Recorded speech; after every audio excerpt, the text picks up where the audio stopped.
I'll tell you that's fun. Good fun. Yeah.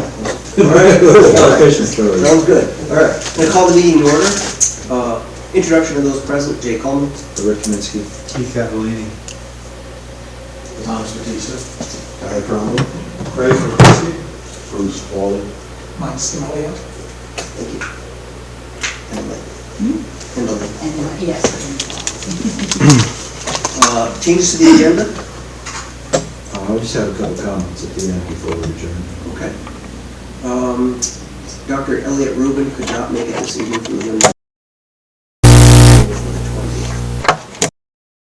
We are going to add later in the agenda discussion around actually no, that's not on the agenda, project manager.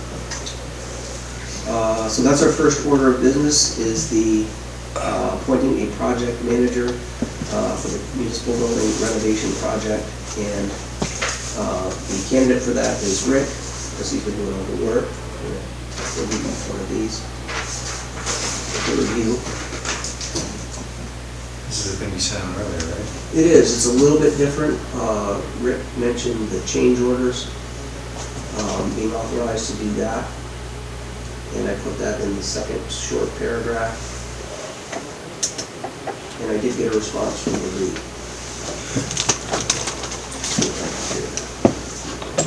Where is that meeting for that? What's that? Oh, I put it in the, I think the top of the second paragraph. Or third. Should we do this so they have an opportunity? Please. Want to do that? Yeah. Okay. So this is what the resolution says, guys. The select board hereby appoints Rick Kaminsky as project manager for the Plymouth Municipal Renovation Project. Project manager is authorized to oversee the building and renovation process from start to finish. This includes applying for permits, coordinating architects, engineers, and communicating with the contractor in alignment with the specifications accepted by the select board and presented by William Clay Architects. The project manager is authorized to approve change orders and agrees to communicate changes to the scope of work and or project outcome to the select board as they happen. The full board will have financial oversight of the project and requires regular updates regarding progress and budget tracking. That's the resolution. So I contacted the league regarding that, and if you that response. Their staff attorney, Carl Andier, responded to my general inquiry about that. And he said, generally, I think it's fine for the select board to vote to designate a single member who will oversee the renovation project, performing the task the board delegates and reporting back to the board as the board sees fit. If the board thinks this would be prudent and create efficiencies, then that's for the majority to decide. We unfortunately don't have any specific documents or guidance or template documents to use. I do recommend such a document. One that would lay out specific as possible what the board wants to task the individual board member with, their boundaries in terms of decision-making alone versus coming back to the board, etc. Such a document would hopefully avoid the biggest issues I could imagine, such as individual member validating certain decisions that the board as a majority would have wanted to make. Communicating the decision outcome on this issue to the contractors, I think, is also recommended so that the contractors know the limitations of the individual board member's authority. And then there's another question that I asked him about tax payments and things like that. So when I created that job description, that's kind of what I had in mind. Generally what Carl had. Should you just be shepherding day to day and as a bigger picture thing, you just put it on, Yeah. yeah. It's Mewtwo suggested to me a while ago that we should have a resolution authorizing this. And it makes better relationship with the contract. They know that this is the guy they got to talk to and deal with. You know, it's just smart. It's just a regular job. I'm not looking for compensation.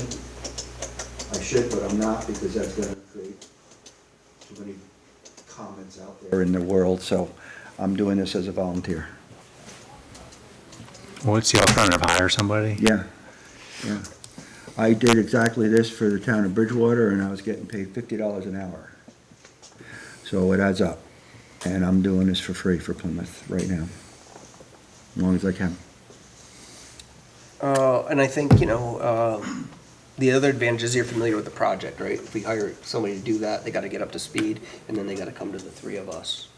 I think the desired outcomes of the project and when to get. Well, you could us spend involved. $20,000 easy to hire a professional clerk of the works or manager to come in and oversee this project. It wouldn't be unusual to have that kind of a fee. So, there you go. I guess I'll make a motion to approve unless you see any changes that you think need to be made to that. This thing in the third paragraph is what we were talking about, right? Change orders. Yeah. You know how it is, if you got an electrician here that has a question about a box location, and you got a sheet rocker standing there right behind him, and a painter behind him, and everybody wants to go, come on, give me an answer.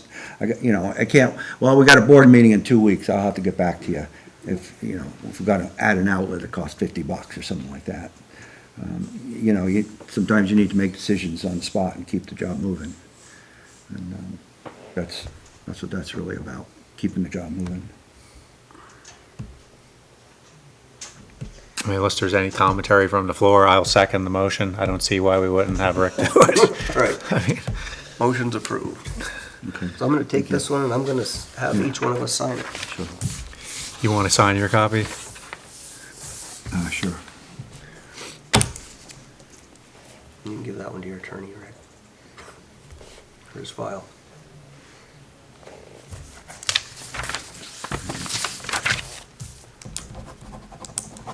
Thanks for taking that on. Okay.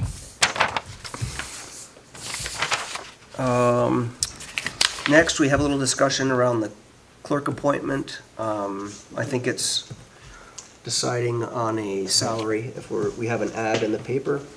The select board has been authorized to appoint a town clerk, and so we hope to get one within the next month or two. We've not gotten a lot of inquiries, and I think part of that, we've not defined a salary for them or benefits. It's got to be, it's got to be enticing enough to get somebody to even apply. Yeah. I wonder what the comparables are out there. I mean, $30 an hour or something. I mean, how you ain't gonna get anybody for less than that, I would suppose. Yeah.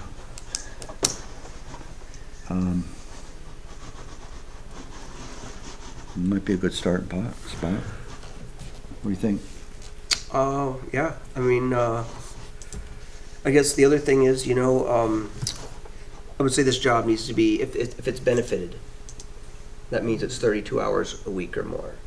So are we operating under the assumption that it's a part-time or full-time job? Or are we open to that discussion?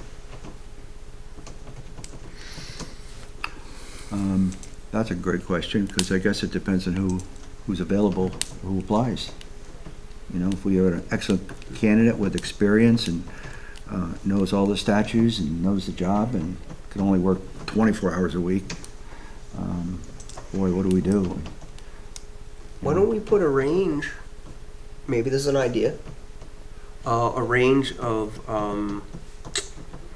say 26 to 30, benefits over 32 hours a week, and I guess I don't know how we actually want to work it, but I think, to see what works for somebody. You can go one of two ways. Yeah. You could do it, a part-time position with higher hourly salary and no benefits, or a little bit lower on the salary, full benefits. Or there's the point about, we talked about, do we want to even have a town clerk here full-time? Like, we're only going to be open 3 days a week, and it is, and it's a part-time job by default. And there's a lot of people that just don't want to work 5 days a week right now that would really be happy to, I think, for a variety of reasons, whether it's childcare or, retired and wanting to spend time doing other things. So maybe we can word it something like that. Any suggestions, Elaine? I think, no, I don't have any Okay. really. Okay. But I do think you need to make the package, the benefit package and the employment package attractive. Okay. And so, yeah, I mean, All right. I talked to Patrick about advertising, and if we write up something, he said he could spread it around, and that would be a good resource. And you talked about Indeed, that may be something to look at. And we talked about the league, 'cause that they have a Oh, classified section for people who are municipal managers, zoning, whatever, classifieds. all right, so are you gonna write this up? I think we have the bones of it, but yeah, I'll come up with a little bit of language maybe to help with that, and just say we're flexible, you know, if you do decide to take a full-time position with us, the benefits are up to, you know. Should we mention there's no longer a requirement for residency? Yes, I think that would be big to mention that. okay, And it's not elected anymore. You don't have to go through an election, so okay. was there that and a salary? I think that's good. We gotta get it out there, Okay, that potential. all right, so Big next problem. step is for me to like have that wrapped up by tomorrow, and we can get it Well, that'd be based on what awesome. we've talked about. Get it in the paper on Wednesday. Okay. If you want me to do anything, let me know to help. I will send it to both of you for review before. Yeah, I'll edit it when you send it. Keith hates my writing style. No, I'm just kidding. Trying to help make you look good, man, make you shine. No, I appreciate it. I do. Next, we have to formally adopt the Declaration of Inclusion by the voters at our special town meeting. I think we've all seen it. Do you want me to read it, or? No, we voted on it. Okay, Right? then I'm just gonna sign I it. mean, the town voted on it. Town voted on it, yeah. Yeah. Yeah.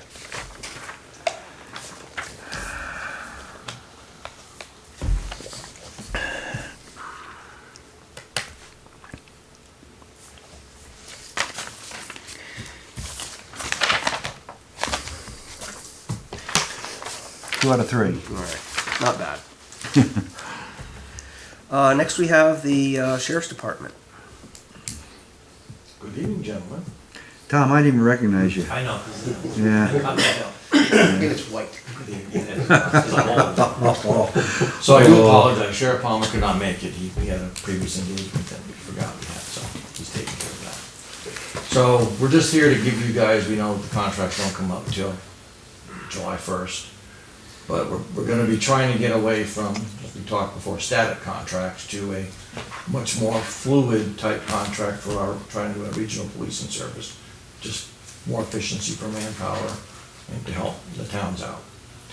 So what our overall goal and objective is to have you, the town, come up with goals and objectives that you want policing services to be in the town of Plymouth. You know, then rank and number of priority, 1, 2, 3, 4, 5 to whatever, 500.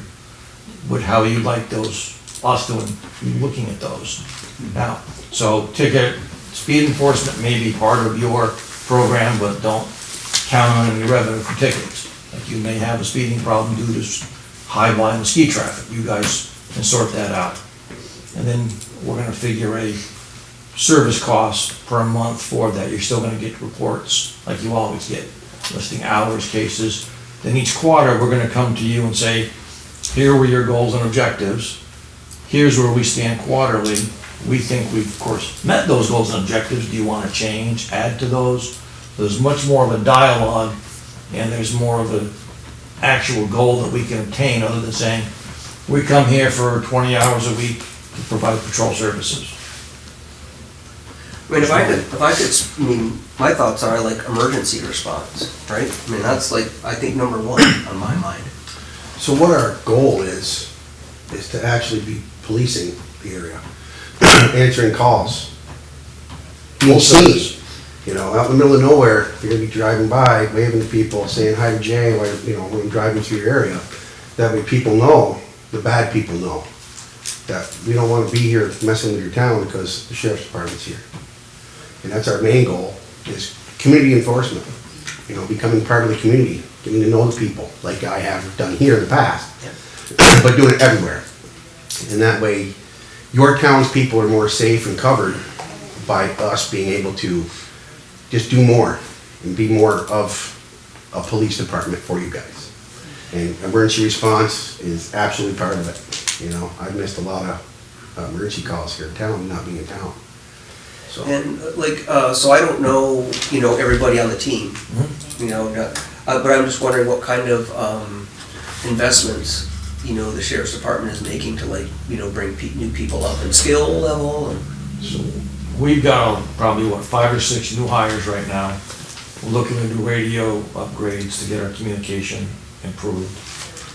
Cruisers, we got brand new cruisers coming in, new mobile data computers, new equipment to make us more efficient and to make us able to efficiently analyze data that we have and sort it and better training. That's kind of what I'm interested in. That's what I know you were going for. Yeah. Better Skill up the training. new people. We've hired some veteran officers who have come from other departments, 30 years experience. They're gonna help train some of the younger people, so they can get them up to speed, and like I said, better training for us, even myself. I've been doing this for a long time. I'm going to a training on Friday that I haven't been to, something like that, in years. So we're transitioning into exactly what you want. The enforcement and the police work of being able to solve crimes and hopefully detour any crimes here. And it's just gonna take a little bit, getting the trainings and stuff, but we're going the right direction. And things are looking up, and we just wanna provide a better service. Tom, can you give me some examples of what the goals might be that you might have heard from other towns? Some towns just have the goal to have us to come in and reduce crime for property crimes, Reduce to show crime. a presence, because they have no presence, to be there, to help out during the weekends when they have a high volume ski traffic, because it creates traffic congestion, schools, events, different things. No back road patrol, so you have a high volume of crime break-ins out there. Different towns have different things. We're just trying to get away from any kind of revenue, because you've seen us in the papers, it's all we do is write tickets, and that's not true, by any stretch.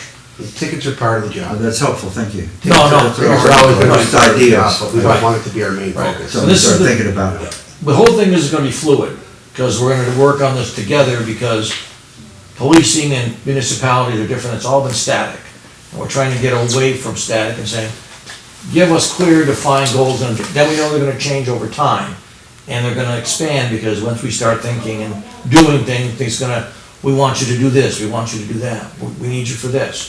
We had an event this weekend, we forgot to call you, can you get a couple guys here for traffic control? Sure. Because you're a contractor, we can always make that happen for you. You know what I'm saying? But we're just trying to redefine what we do, because we may be in a region, we may not have somebody here right now, they may be in Reading and Cavendish. You get a call, it's an emergency call. We have them coming immediately to take care of the call and whatever it is. So how are you gonna charge for this? How are you gonna get It's gonna be like a monthly service fee. We're gonna budget a monthly fee. It's a flat fee, it's a Could be, number, yeah. that's it, It's same gonna be number a- every it's- month? It's gonna be every month, we're gonna adjust it as we go on, because that's why we wanna come with quarterly meetings. You're gonna see hours, cases, etc. You can do what you want to the extent that you wanna correlate to hours. That's gonna be up to you. I would look at what are you looking to spend a year on law enforcement, and what do you want that to be, versus just us saying we're gonna give you a number, we're here 40 hours a week, to break it down to 5 days a week, Monday to Friday, for example. Wanted you guys to come up with a number, you can talk to the sheriff, because he's gonna have different ideas on it. I'm just trying to get you primed on the goals and objectives is what we want. So start thinking about what you want it to look like, and we got time to shape all this, because this isn't happening till end of June anyways. So you want us to come up with a list Mhm. of goals? And objectives. And objectives, that's fine. And then we will also share with you what we think we have for a budget, Sure, you can. and then figure out if that's gonna work or not, or Correct. how much of those goals can you achieve or tackle Mhm. with that budget? Sure. Is that the idea? Yeah. Okay, Yeah. so I got it. Our future objective is to regional police the whole entire county. So basically, we're gonna cover several towns at once. And that's what Tommy said, there might be somebody in Cavendish and Reading, might be 2 officers over there, and you get a call here in Plymouth, them 2 officers are coming to Plymouth to take care of that call. There's no, waiting for somebody to show up, or the sheriff's department's not in town today, so, you know, they're not gonna come. We're coming, no matter what. Oh, that's neat. I like that. So there's no more, yeah, we're not gonna come because it's not Yeah, important to you're not us. scheduled. We're gonna show up because we have people out, and that's what we wanna do, and our main goal, like I said, is community policing. I mean, you could argue that this is a 24-hour coverage in a way, right? I mean, Technically, it's the future. That's the goal. The future is, we're working on that with dispatch. We gotta get the radios yeah. up and running. Like I said, that's the future. That's the future. It's not gonna happen tomorrow, but that's the sheriff's goal, Tommy's goal, is 24-hour coverage Yeah, okay. That's a good in the goal. whole county. Yeah. Not just, you know, Plymouth, Bridgewater. All those purchases you talked about when you got started, I'm thinking, you must have got a hell of a grant. I've got a couple. Yeah, I again, bet. Let's pretend you're Woodstock. You had an active shooter in town. Yeah. We're all coming. The closest guys are coming out. We're coming out of the office. We're all coming. TSU is gonna be a while out, an hour or two, maybe 3 out. But we're all coming. So we're gonna be here setting perimeters. We're gonna be dealing with it, staging your response ambulances. So the biggest thing is we like to ideally have a southern, central, and northern sectors for our regions, we'll call them. Right now, we just don't have the manpower at this time, so we may start to just do a northern and southern sector. Our contracts are set with you guys right now, but I gotta look at that and see if there's a way that we can flex. Are some guys here so many hours? You know, you may have 1 or 2 guys in town on a heavy traffic volume for skiers. Then they may go to Reading or Cabot or something. And that's, I think that's kind of what we're looking for in terms of outcomes, right? That emergency Yeah, response. sure And is. you Talking tamping, in the past, Jay, you and I have, so we're on the right track. tamping it down on Sunday afternoons, probably just a little bit, because it gets a little wild out there, right? People excited to get home. Yeah. But I'd love to hear, you know, Craig, Bruce, you have any? I think it's a great idea.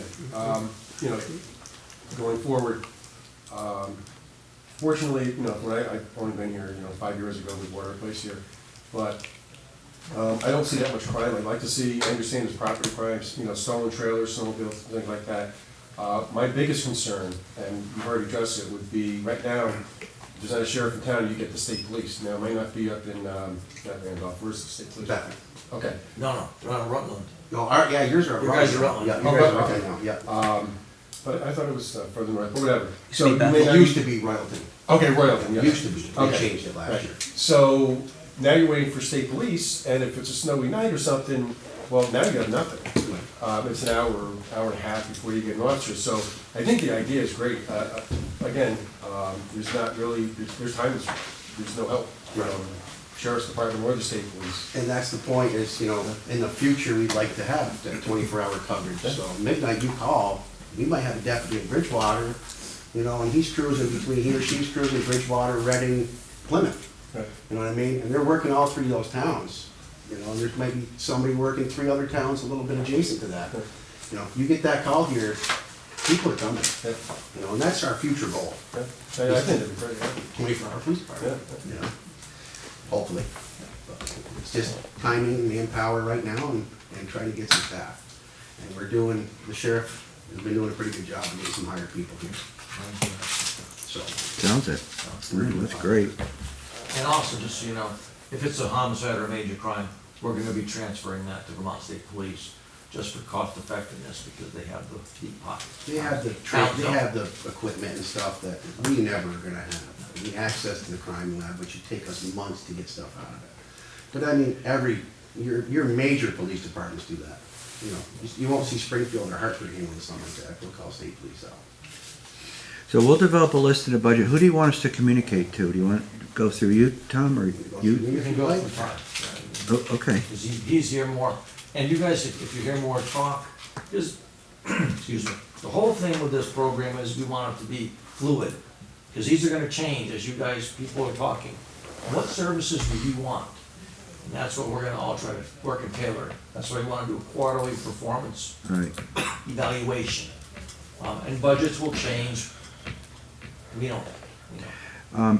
Just for simplicity and communication, we should decide, maybe one of us communicate to the sheriff, so there's not 3 of us coming in at 3 different angles, and and whoever that is, it doesn't matter, but, I don't know, I don't have any of your contact information, but maybe Jay does or somebody does, you know, phones, emails, that kind of stuff. So, yeah, I guess we can put it on the agenda next month and spend some time talking about it. All right, on the 20th. I think it's an issue for people. What's that? I think it's a town meeting Well, thing. we can do that too. Because it comes down to the bottom, you know, Yeah. We can do a town meeting. spending money, and I think the amount of money we used to spend on this, you know, the ticket writing aspect was excessive, which is why we dialed it back to what it is right now. Yeah. And I personally wouldn't want to see that kind of money spent again to write tickets, you know, so, and I know there are a lot, you know, there's both camps, you know, people pro, con, I can, you know, the people that'll be here on town meeting day for and con, so probably that would be the best way to come to it. I like that idea. You know, where, how much money people are talking about spending. Do they want to spend, you know, we were spending upwards of what, like 250 grand? You know, do we want to go that high? Do we want to be somewhere where we are now, somewhere in the middle? Yeah. Right, the whole purpose is we're gonna be here, full-time law enforcement, of course. State police don't want to be here. So, we wanna get to 24/7, it's just, we're building our way up to that. It's gonna take us a little bit of time, because I'm working on more equipment and grants and getting things. It's easier if you talk to Ty, because he's here more than I am, he can communicate, you guys can come up with what you want, and we're gonna all work together to make it happen. And if I'm not in town, you need to talk, I can always come from wherever I'm at, come talk. So, Bruce, Jew? It seems to me it's a little bit as if you're offering solutions before we have named problems. I think in the long run, this is going to happen, but initially, I think it's going to be a slow process because I don't think anybody has been looking for anything in particular outside of emergency response. That's something that everybody wants. How to achieve that 24 hours a day being available, I don't know how you're gonna do that. You know, the budgeting of this. So probably the best way to proceed, and I think we've already stated this, is try to come up with an idea of what our actual needs are, and then prioritize those, as Tom mentioned, and decide how much money we can afford to spend on that.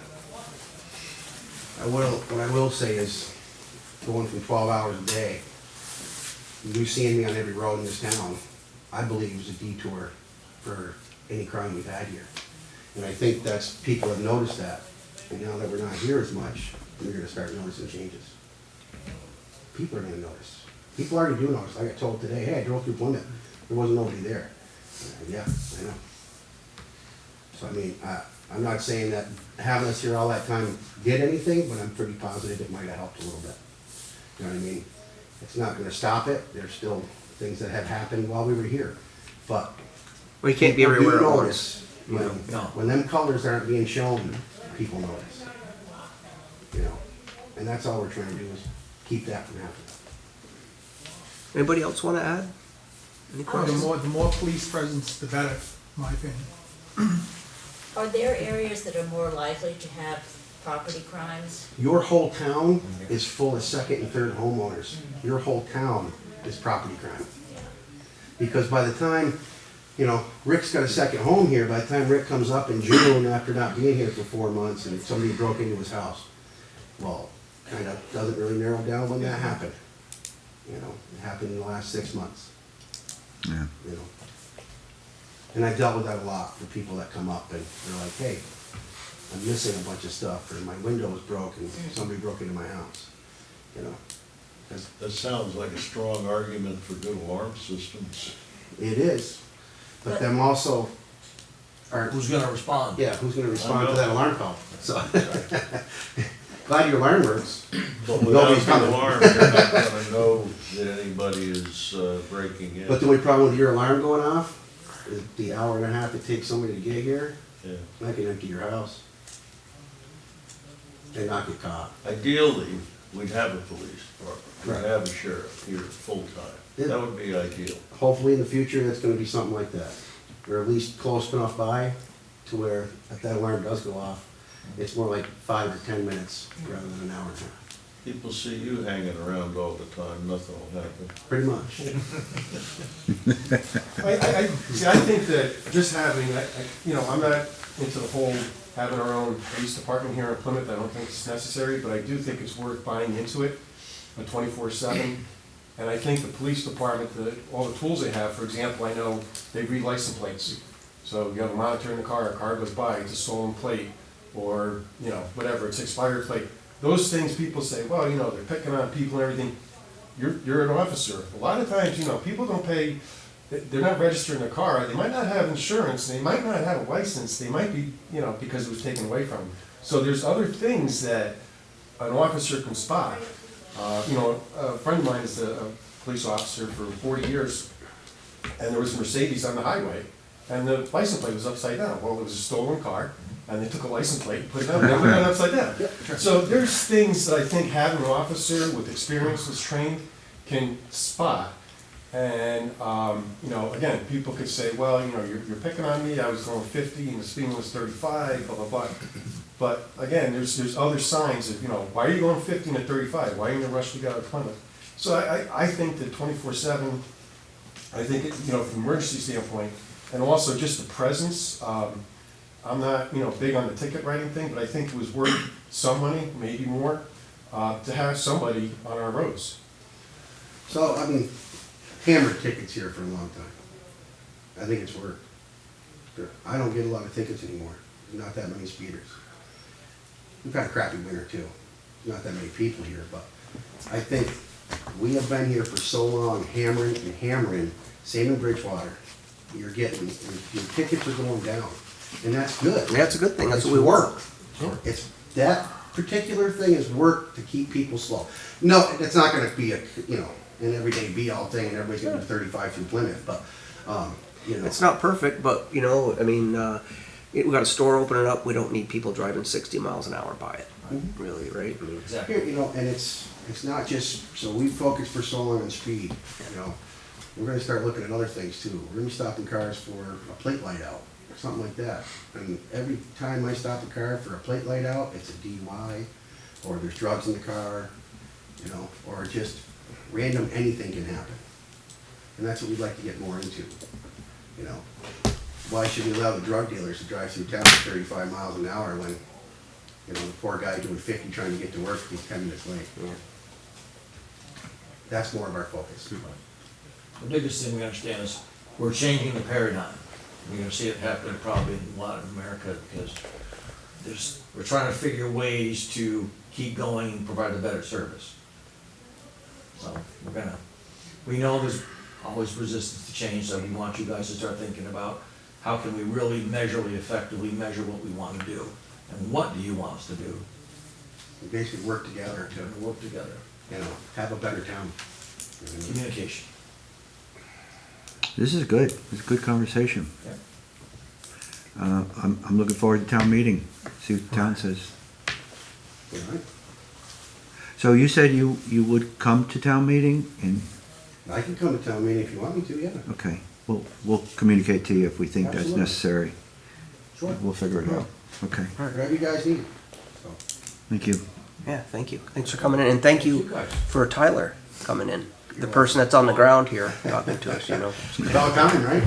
Well, like I said, change is coming, and you guys need to talk to someone that's on. I've been here for write some tickets and made some. I'm not your full-time guy.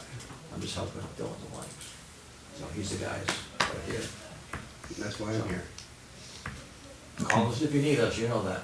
Thank you guys for your time. Awesome. Now they got your home number, you know. I was keeping it professional, I'll talk to you afterwards. It'll be on the internet tonight. Well, probably. This is the sheriff's contact information. Netflix account. Yeah, probably that too, yeah. It's gonna get hacked when you're at it. Thanks, guys. Thank you very much for having Gentlemen. us. Thank you, gentlemen. Have a great evening. See you.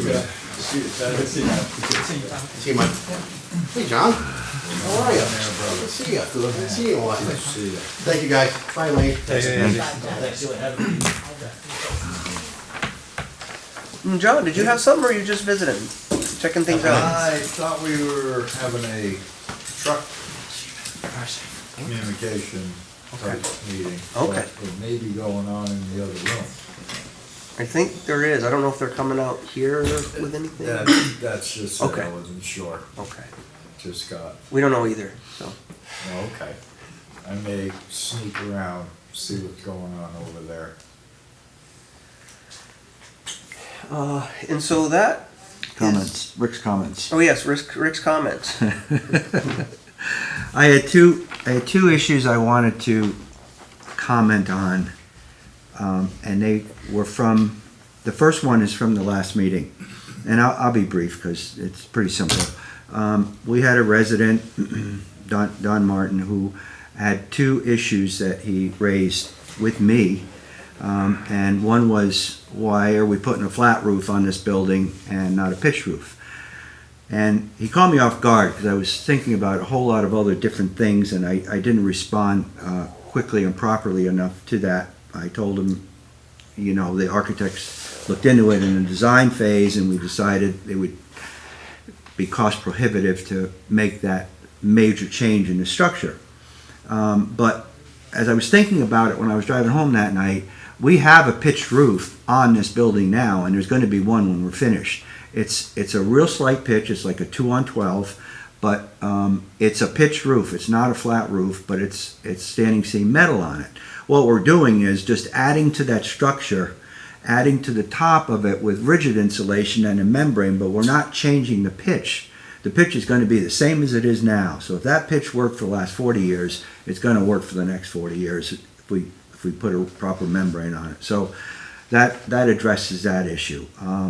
The other issue that he had was, why are we leaving the front end loader out here in the highway department running all day long? And it's a good question. And I'm glad he asked it, because it forced me to look into it and ask that question. And I talked to Larry, our highway foreman, and I also talked to the loader company. We have a loader on order that we purchased, and I talked to the salesman, and he talked to the factory rep about a couple of different things, and this is what we came up with after having those discussions, including with Larry. On a busy day, when we're really hauling sand and taking care of the roads, we could be hauling 20 to 24 loads out of that sand pile a day. So that means a truck's coming in here every 20 minutes. Now, one of the issues, especially with the new loader, is it needs 5 or 10 minutes of idle time when you're done using it, because of all the emission control devices that are on there, and reburn cylinders, and the turbochargers and all this stuff. We were told from the factory that every time we go to shut that machine off, we should really let it idle for 5 to 10 minutes. So that means if we're going to shut the machine off every 20 minutes, and we're going to sit there 10 minutes, wait for it to cool down and idle, and then go and take our load out, and the next truck comes in 15 minutes, he's got to wait for it to warm up, start up again, and go through the whole process and sit there 10 minutes while it idles down and cools down. It just doesn't make sense. It's not efficient. However, if it's going to be shut down for 20 minutes or a half hour or an hour, if we're only doing 4 or 6 loads a day, those are times when it should be shut down, and it will be shut down. I talked to Larry about that, and if we're not going to be, using it and loading it every 20 or 30 minutes, we're going to shut it down. So I want to thank Mr. Martin for bringing that to my attention, because it forced me into asking the questions, and we are going to make some changes and accommodate what he talked about. Now, the second item I wanted to address is, it's about that bond vote. And there are a handful of people, and one came into the office complaining to our office staff here, the clerk, about the wording of the language on the bond article. And I have 2 points I want to make about that. The first one is, we had no control over the language of that. We had, you think we would, because we're the selectmen and we had to approve it, but the bonding company is requiring that we have a bond attorney. and there's only 6 or 7 of them in the state to choose from. We picked one, we've been working with him, we hired him, and he's responsible for looking over our application for our bond and making sure everything is accurate and correct and honest, and it's a complete application. And it's really smart of them to do that when you think about it, because if you go to a bank and go get a loan or a line of credit, they're gonna do all that research. They're gonna check references, and they're gonna check your bank accounts and your accounting and your records, and but the bonding company is forcing this attorney to do that because he's got to certify that everything is accurate and complete, and it saves them from doing all that work. So, having said that, the bond attorney wrote that article. And in fact, everybody here, I think Keith and I and Jay both questioned the language on that with that attorney, and he came back and said, no, this is what it has to be. This is a requirement for the bonding company. We did, we sent him. Yeah, And I he mean, sent all it of us back. asked that He same sent it back question. and said no. So we addressed that, yeah. But we couldn't change it, so it is what it is. But my point is, that article was written, and it was in the newspapers a month before the bond. It's a requirement by law. It was posted in his office. It was posted on the website. And every registered voter in this town got a ballot with that article on it, and that language was there. So to come into this office 2 days after the vote because you didn't like the outcome and start complaining about the language of that bond article is really inappropriate. And it pisses me off. It really angers me that somebody would come in and do that. They should come to this board if they have a question like that. You don't go to they had nothing to do with writing that article. Nothing. Okay? All they did was forward it to the newspapers, and we're the ones who had to approve it, and we got it from the attorney.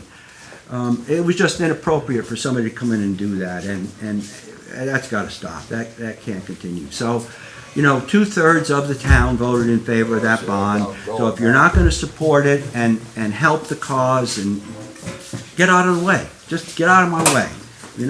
It's as simple as that. If you're not going to join the team and help and do positive things to help this project, stay home and stop blatting about.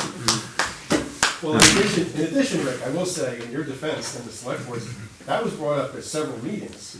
Not to mention, like you said, the mailings, for the mail-in ballots. It was in the newspaper, so anybody would come in after the election, whether you like the outcome or not. I think it's wasting. It's just inappropriate. Inappropriate. I've said my piece. I'm done. Sorry about that. It's all right, no, that's good, I agree. Yeah, it was all stated. 3 iterations it went through. There were 3, so by the time we got to the point it was at, if you don't know it yet, then you just... You didn't know where I was going, did you? Yeah, and you got it in the mail, and whatever, so... Yeah, What else can you do? Fly a plane? Or send a balloon over? People were looking at the balloon. Shoot it down. Send a balloon out, I don't know, yeah, so... Somebody would shoot it down. I guess we got the fire department. Yeah, what's going on? Fire department. They want a fire truck. The price didn't go up, did it? No, no, so we're just coming, want to follow up on, we said we'd meet again, talk about stuff. And I think where we left it was, we were gonna talk a little bit about financing it, and that was kind of on you guys' end, how you were gonna, if it gets voted through, right, that we. So, I don't know if you saw the notes or the video of our last select board discussion. We agreed to put it on the ballot, $200,000 for 2 years. There's actually, I think we did 2 articles. One was to allow us to establish a reserve account for that purpose. And the second was, this is gonna be a vote on the floor, because our town meeting is now in person again. And so we put a number on there of $200,000, but it is open for discussion. So I think, it's up to the taxpayers and voters to decide, how they would like us to, I think we'd like some guidance on how to proceed. Would you like to see that in over 2 years, or would you like to see it over 4 years? And so that reserve fund we created, if they vote for 4 years, we can tax $100,000 a year for 4 years, or if they say, hey, we just wanna, do it you know, we can do $200,000 a year over 2 years, but it will, either way, it'll have to get approved, the second year as well. I think the way we constructed, so that's the way we put it on there. We expect some conversation around this, at town meeting. It'll be a show of hands. It'll be a show of We hands. voted on the floor. Yeah. On the Yep. floor, so. What happens if you vote the first year for it, and you buy the truck and you don't vote the second year for We it? will have to, we're gonna have to somehow we're entering an obligation, right? Yeah, Yeah, so we'll think through that, but yes. And that's what the reserve fund is there, so we would budget for it for the second year possibly, and, you know, just put it in the budget because it went through the first year, and then everybody still votes on the entire budget, so that can be amended. You know, but somehow the town enters into an obligation for that fire truck, and that's on the article, are we authorized to purchase a fire truck? We have that obligation to pay for it somehow, so. So I'm just trying to think from our point though, so, the questions will be directed at the fire department in the discussion, or? I think, regarding the articles, they would address the select board. If it's a technical question about equipment or need, I think that is good. I mean, do you guys agree? Yeah, we said that they should vouch for, Yeah. make your own Okay, so argument. we'll try to come prepared to that best we can. That was a couple of things like I know in the last one you talked about setting up a reserve fund, you know, to replace trucks in the future, you know, we were just having a discussion there about, you know, replacement. So, you know, we have our rescue truck out there, which is a 97. Pretty young compared to the other one. You know, so we're talking 25 years there, and then our tanker is an 02, so that's 20 years. Yeah. You know, so if we would start from square one, say we have 3 trucks, so we would probably, you know, 30-year, we kind of agreed on a 30-year thing, so we'd be replacing one every 10 years. Yeah. So unfortunately, we aren't at square one. You know, it You know, just, and so we tried, you know, so the next thing we would be looking for to replace, we felt would be the rescue truck. And you know, that has, it doesn't have any pumping equipment, but it has, you know, an onboard generator, it has a cascade system. We were trying to come up with a number on that without putting a specification together and going out, you know, we're just, it's hard to put a number on that, but. you know, so what we do with the highway capital budget, right, is we look at, you know, the cost of a truck now roughly, whether that's new or used, what we think we're gonna get, right? And then we put in a number for that, and then we try to make sure that the reserve account sort of, we fulfill that reserve account to make it match the expenditures. And so, you know, it's not gonna be perfect, cause you can't see into the future, but, you know, if you said, hey, this is the year that needs to be replaced, and this is what it's gonna cost, we can just do the math, and then say, hey, we're gonna try to appropriate this much for the next 10 years. And that's the other thing we talked about, you know, kind of put the weight on Fran a little bit, you know, what does, because he's in the Ludlow Fire Department also, and so he said, he thought that they put, for Ludlow, they put like $30,000 to $35,000 a year. But, I mean, we'd all do the math when they talk about replacing a $500,000 truck or $1 million ladder truck, $30,000 a year. You're probably gonna have to double that. It's a drop, Yeah. you know, it's not Yeah. even a pimple on it's amazing the cost of all these, you know, cost of these trucks, but I'm sure the same thing goes for the highway department, right? I mean, what you probably you aren't gonna have the money on hand to do it, and he said in Ludlow, you know, they at least, maybe they have $200,000 in the fund, and then they just vote on They bond for the rest of it. for the rest of it, which is probably how we're gonna do until we get, you know, a 30-year cycle gone through where you're replacing something every 10 years from looking down the road. And it might be that, hey, you strike an agreement with Ludlow because they're getting, their trucks see a much higher level of use or service, right? It might be that you say after another 5 years or 8 years, Ludlow's might get rid of their rescue truck. Does that Right. meet your needs? And, make an agreement with them and, be pretty Yeah, sure. because that- we did that before, and Yeah. we bought it for, $50,000. Yeah. We kind of talked about same thing with like, a new tanker. We probably, in the future, we wouldn't go with one as large as ours, so it would be, a lot, it'd be less money. But your pumper is your, like, number one truck. That's Right, what our you need, pumpers right? are, is the one right now for us is the oldest, and that's, that's the key part of your whole thing. So obviously we're gonna, the way we're talking right now is, we're gonna count. And also, the town, if you put up $400,000, and you put that over a 30-year payment, that's about $13,000 a year. Just a number. We've just been throwing out numbers. We looked at, like even if we could have found a used one, it'd still be, a $300,000 used one. The town would put $200,000, and we put it, like the used one, you still have 20 years on it. That's like $10,000 a year. So there isn't a lot of difference between buying a used and a new one, as far as, because the new one you get the 30 years, and the used one, you aren't gonna get, usually it's gonna be at least 10 years, if not older. So we were just trying to do a numbers thing to see where, if we were even in the ballpark. I mean, if a new one was twice as much as the, trying to find a used one or going that route, but. You're more apt to find a used rescue truck than you are a good used engine. Yeah. That meets your needs. Yeah. Just like, the one in Ludlow's probably 40 feet long. You really don't want that up here.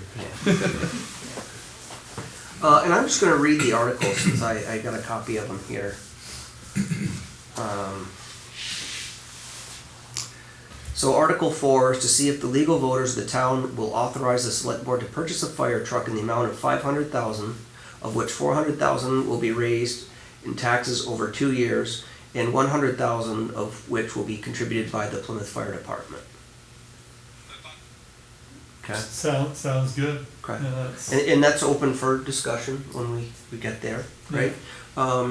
Article 5 is to see if the legal voters of the town will authorize the select board to establish a reserve fund to be called the Fire Equipment Reserve Fund to be used for the purchase of a fire truck in accordance with 24 VSA 2804. And so those are the two articles that we combined first two, so that. Yeah, I think that's great. That's. Hey, I have one question, and I'm curious what your answer is going to be, but I'm also preparing you for somebody else asking this question, so you can think about it. I want to make sure we're on the same page. Who do you see owns these trucks? I mean, the town registers them, the town insures them. You guys own it. Okay, I just want to make, that's our position too. I just want to make sure we're on the Absolutely. same page. Absolutely, I mean, right now, you in case somebody list asks a all the question. fire trucks as, whether we paid for them all ourselves, we have, you still list them as assets, because Yeah. you look at, you Yeah. pull out the registration, and it's registered to the town of Right, Plymouth. Right, So, yep, We're not okay. gonna take it home. Okay. Well, it's a non-issue, but Oh, I'm just yeah. throwing it out No, there. people will ask, Yeah. I'm sure. Yeah, but you have the answer, so you're all set. Jay, how is the fund funded? Well, the first part of it is to be raised in taxes for that's the discussion for the purchase of the fire truck. Right. I think we'll establish that reserve fund, but if we're working on the fire truck, we'll fund it through an appropriation the first year and then ask the tax. I think we can ask the voters to just put it in the budget for the second year, unless they say, hey, we wanna pay for it over 5 years. I don't know how that's gonna shake out. So that might be some financing and, I don't know, we'll figure it out. Cause there's tax implications, right? For everyone. Is the fire department currently a line item on the budget? I get the feeling that it's not. It's a small appropriation of it's been $35,000 a year, and when you look at, I shouldn't speak to this, but I know the cost of equipment. 30,000 a year. Yeah, So that's an appropriation. yeah. It's on a line item. It's on a line. Yeah. Yeah, so if you think about like just a set of gear, $3,000. You know, just- Well, what I'm thinking, I'm kind of thinking outside the box. I don't think it would be a good idea to empty out that $100,000. I personally would rather see the town go for the full boat, and the fire department have that 100,000 for gear, emergency services, that the money's there. We don't have to go through a town vote, blah, blah, blah. We don't have to raise, you already have the 100,000 in the bank. That's what I understand. It's already set aside. So me personally, as a voter, that's the way I would look at it. When you start talking telephone numbers, 353,500, you start talking big numbers. What's 400 or 500,000? 400 to 500 is nothing, but it could mean the difference between, in a pinch, an emergency, hey, we need this equipment now, we have to get extra this now, I think 100,000 is a good cushion. We've looked at that, so we have a pretty good cushion even donating it. The big thing why we felt that we needed to put money in is we send out a donation letter every year, and we keep putting in the letter, we're trying to come up with a new truck. So the people, and we get anywhere from $12,000 to $15,000 a year through just donation, sending out a donation letter. So and every year when we send that, we list, like what we bought, a new thermal image camera, new turnout gear, new SCBA and stuff. So we kind of like the idea that the people that are making donations to us see that we're purchasing stuff down, with their money. So without the 100,000, would you have any money in reserves? Yes. Okay. Yeah, we've got a pretty good pot of money that people, whether it's been through donations or us doing raffles or things. So, yeah, we didn't put out what where we couldn't be covered for. We kept the reserve. Yeah, we kept a sizable reserve. But I mean, anything helps. I mean, just to buy, if we wanted to buy extrication gear, you're looking at $50,000 for extrication gear or. You're a 501c3, right? The fire department? Yeah. No, we are No? not. We've looked into it, so, and we've had a lot of discussion about this. So, to do this, to go that route, there's a lot of paperwork. It's not something we can do ourselves.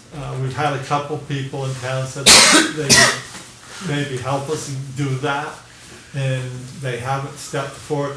So everything we purchase, we do it, through the town. So, once when we were looking into it, we wrote a letter to the IRS and asked them, and they said that we would never get called on why we are a nonprofit organization. I mean, we don't pay our members don't get paid. So there isn't any gray areas as far as the IRS looks at it. So to spend a lot of time and money to do that, we asked other departments, what they did, and most of them aren't. They just operate under the town? What's that? They just operate under the town? Kind of? I mean, you have articles of incorporation because you have sort of a legal structure where you vote and have a treasurer and officers. Right. So I think I'm a little curious about, I'd answered that question for myself at one point, but it was a couple of years ago. Yeah, so I think about 70% of the fire departments in the state of Vermont aren't. Okay. It's usually the bigger ones, like the Hartfords or, the Rutlands that have done that because they're paid.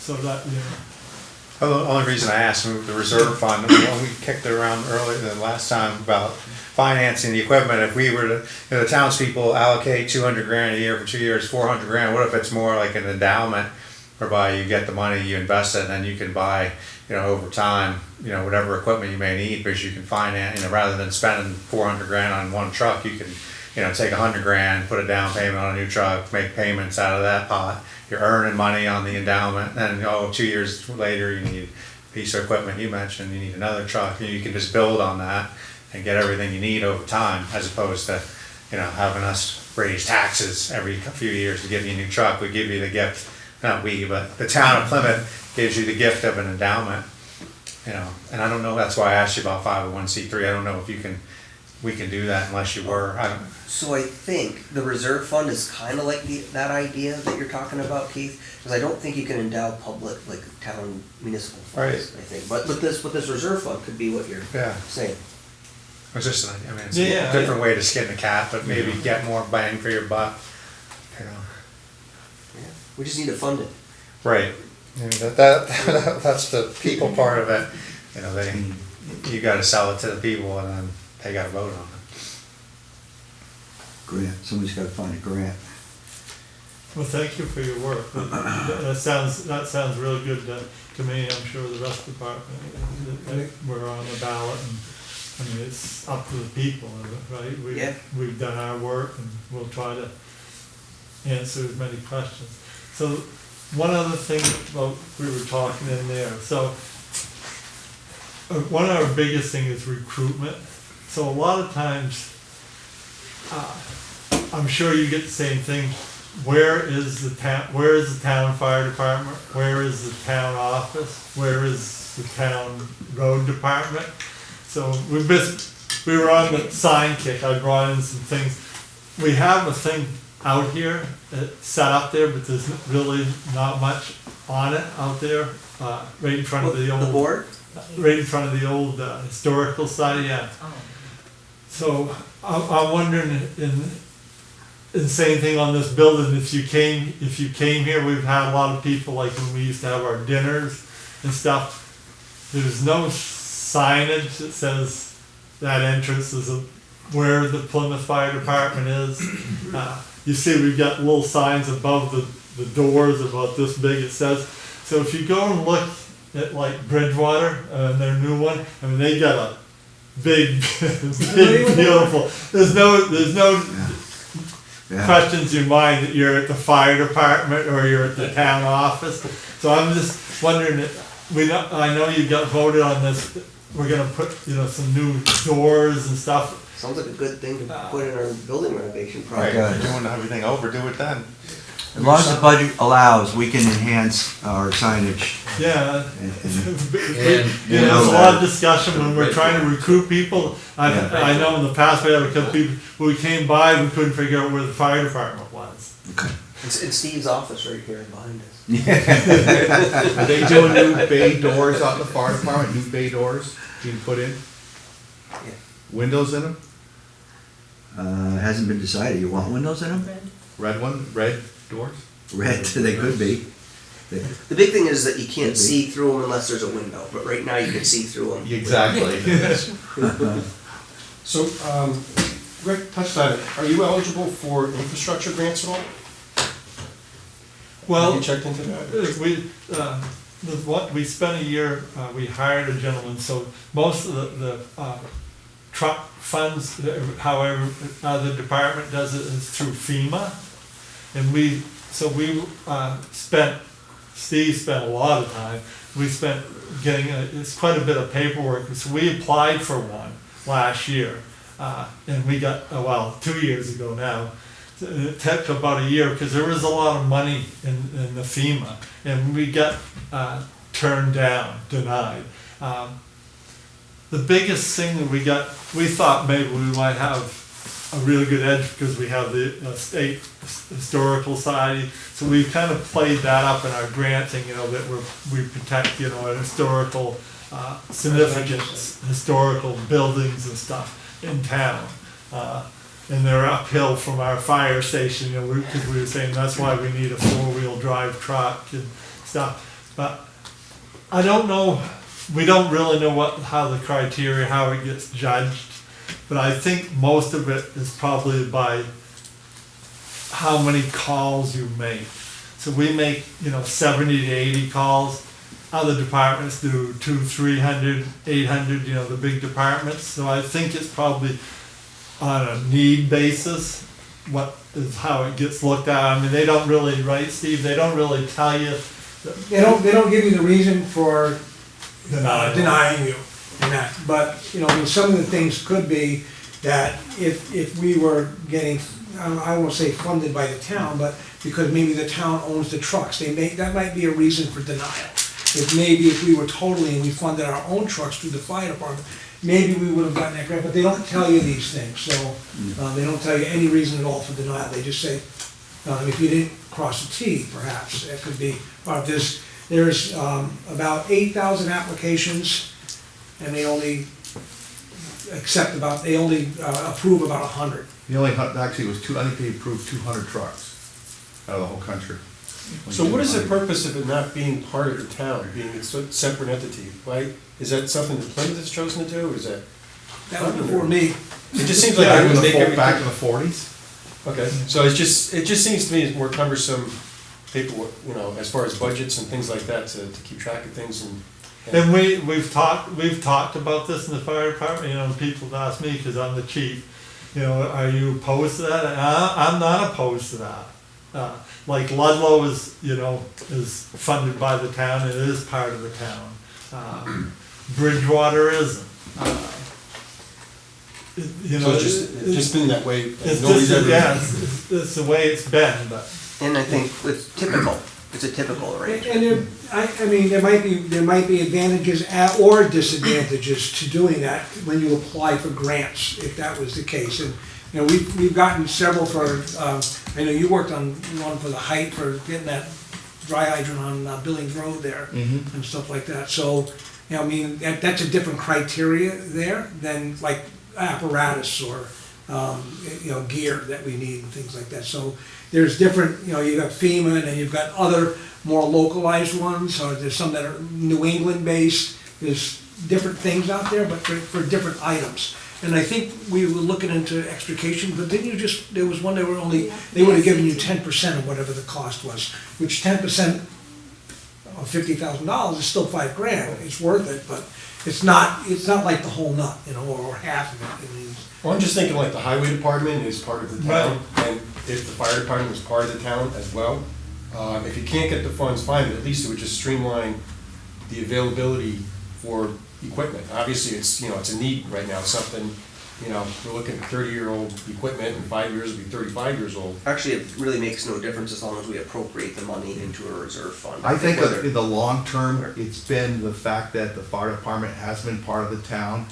It probably hasn't asked the town for very much money. It's run pretty lean, and it hasn't been a burden at all. Unfortunately, the price of equipment has gotten so high, there's no way we can ever do it on our own anymore. And I think it's the town's obligation to support their fire department, whether they're, Oh, definitely, whether they are just, but, they have a little bit of autonomy by having their own structure with a treasurer, a chief. That means they have a little bit more decision-making, like a cemetery commissioners group, right? But we still fund the cemetery, ask the town to fund the cemetery. And we'll save money to buy different things. If it was a line item budget every year, you may not get it if you needed something. This way we're able to save our own money and spend it when we need it, and not have to come to ask that taxpayer. So Yeah, I'm gonna guess in the long run, probably the taxpayer has saved a lot of money over the years by the town being the way that it's always been. Not saying it's the right way anymore, but it's just the way it's always been. Some grant programs that are continuous, you can reapply and you get bonus points, or you kind of get pushed in the front of the line if you keep applying and keep getting denied. I know that's true with some highway grants that we deal with sometimes. So I wonder if that's true with the FEMA grants. For example, if you applied and it took you 3 years, but eventually in year 4, you'd be in front of the line, and I don't know if I don't believe that program has happens that with the feature. FEMA grant, but one of the things is, we just found out we were denied, and the new year already just was barely closing for the renewal of a new grant. If you're awarded a grant, you're not allowed to apply for at least 2 years, I think, or something like that, with apparatus, with things of that, that high dollar figure on that, with that particular program. And if you order the truck and sign a contract, you can apply for the grant to pay for it. Yeah, once it's ordered, Yeah, that's, you can apply for another truck, but not that one. To comment on what your question was and whether the town or the fire department should be owning those trucks, here's what I think some people would say in town is that, you know, we have a volunteer fire department, they're fairly small. What happens if they get dissolved and there's no longer volunteers, there's no more fire department? What happens to the equipment if it's in the fire department's name? You know, if it's in the town name, we can deal with it, we can sell it, we can manage that. But if it's owned by the fire department, it's their title, their registration, their name, and there's no more fire department, I don't know how that works. And It's not very complicated. it's not likely, but. Yeah, you gotta look at worst case scenario once in a while. There must be. That could be a question that would come up at times. Yeah, it could be exactly, that's all I'm saying. There must be other organizational conflicts as far as if the town owns the organization, how does our management get organized through the town or through us as we've been doing it? That's, you know, another. Creates a whole other level. Yeah. Right, whole nother avenue. Like looking for a town. Right, does it get Good luck. voted in or appointed? They're doing a good job, let them keep doing it how they want. Yeah. Don't screw it up. Don't mess with success. Well, I think generally we're supportive of your efforts and got it on the ballot and we'll see where it goes. Thank you. But you're gonna be at town meeting, right, you guys? Yes. Okay, good. So just to give you a heads up, we're gonna send out a flyer to all the taxpayers in town, a mail, and once we made sure that we were clear on this, and we're gonna mail it out, so. Voters. And it's a pretty, so just to kind of let people, and it's got some pictures on it, and it's just pretty factual. We just asked, you know, kind of headline, just asking for the support of the taxpayers, and then we just list, you know, briefly, you know, why we're asking. So I think that's good, that's smart. yeah, I hope so, Yeah. Rick. Yeah. Hey, Elaine, do you know, oh, I lost it. I had a thought. I was gonna ask you. I'd It'll also- come to me, I'm sorry. I'd also say, regardless of the structure, it's all in our best interest to have a functioning emergency services and fire department, right, no matter how you. Well, no, I know. My point being that it would be easier to fund it if it was like the highway department. That's Oh, the okay. point I was trying to get to. Yeah. It would be easier, I'm 100% in favor of the fire department getting whatever the equipment they need. No, I think we can do that just the same way, Okay. just to make That was my appropriations. concern. Yeah. Somewhere down the road, it may change, but we don't know. It's really a decision of the voters in the end, like however we fund any of these things, right? And that's really what it comes down to. And I Well, that's guess, why I brought it up, because you have a town meeting coming up, maybe if there was a rewording of something, you know, if Yeah. it was necessary, but it doesn't seem necessary this time, so. fingers crossed this all goes through. Good, thank you for your time. Taxes go up. Thank you. Forget that. Thanks for coming in. It's not free. Yeah, Gotta pay one way or the other. nothing is. All right, so Mike and Steve, we have some things to talk about with short-term rentals. And we thought we were gonna do this in executive session, or is there an open section we wanna have of this as well? Just curious. I thought we would do it in executive session, and if we come out with any decision, then we would vote on it at our next meeting. Okay. But it doesn't matter, it's not that secretive. And Mike sent me an email, actually, it was some general ideas about STR, and I think maybe some of those things might be just worth hearing, giving us a sense of how the whole thing is going. Yeah, well, I think it's a disaster and it's hurting people. It's one of the most strict in the state right now, and it's not necessary. And I had to deal with 3 potential lawsuits that I kind of headed off. And there's a group right now that's trying to form an Plymouth Facebook page, and they're getting together and pooling the resources for legal. And then there was the whole state of Vermont now is not happy with us over the, because one of the top state officials had to come down and deal with the dry event issue. So that's another thing that, Can you tell me a little bit more about that? Like, was it public safety, Department of Public Safety, or? well, I know that Steve had an argument with the fire marshal over a dry event. And then the top fire marshal of the state got pretty upset about this and had a meeting with Rick. And Okay. so now there's an issue between the town of Plymouth and the state. Got it. Tell me about this legal issue. What's, yes. I'm sorry, I was unclear on this. Did you go into an executive session? We did not. Okay, all right. Just before you start talking about legal stuff, I wanted to know. All right. What is the legal? Should this What is- be done in executive session, or do you want? It doesn't matter. I guess more broadly, you just. If we're gonna talk about personnel-related Yeah. issues, I prefer we go into executive Yeah, session. we should. We We're should. gonna talk about these big broad brush stroke things, let's keep it out, and then when we talk about the personal thing or personnel issues, then we go into executive, does that work? Yeah, that sounds good. And you just outlined that you thought there were some things overall that the program isn't great for Plymouth. Well, the whole Knox box is not necessary. As far as I'm concerned, no other town does that. And one of the lawsuits concerned one of the Knox box, an issue with the Knox box. Whoa. No other town does that. Not that I know of, up to 8 people.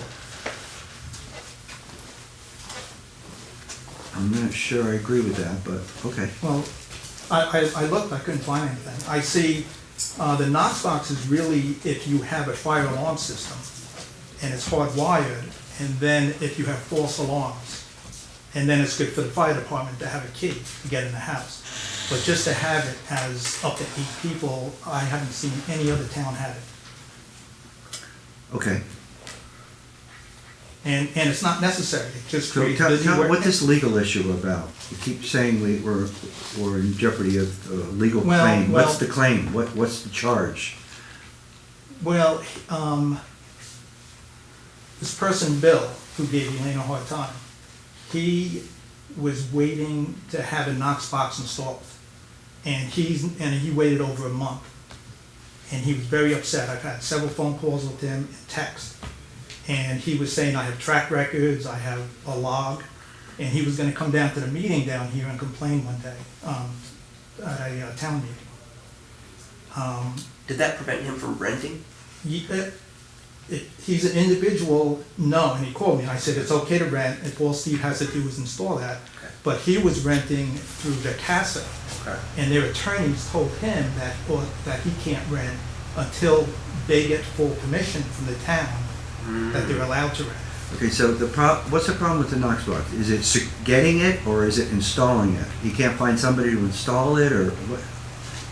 What's the issue? Well, first of all, it's a $300-400 charge Yeah, for that, and there's no reason for it, there's no reason to have a Knox box. well, okay. Well, the fire department might disagree with you on that. I mean, that's a matter of opinion. Yeah. You know, they exist for a reason. I'm not saying it's right or it's wrong, but there are different opinions with Knox boxes.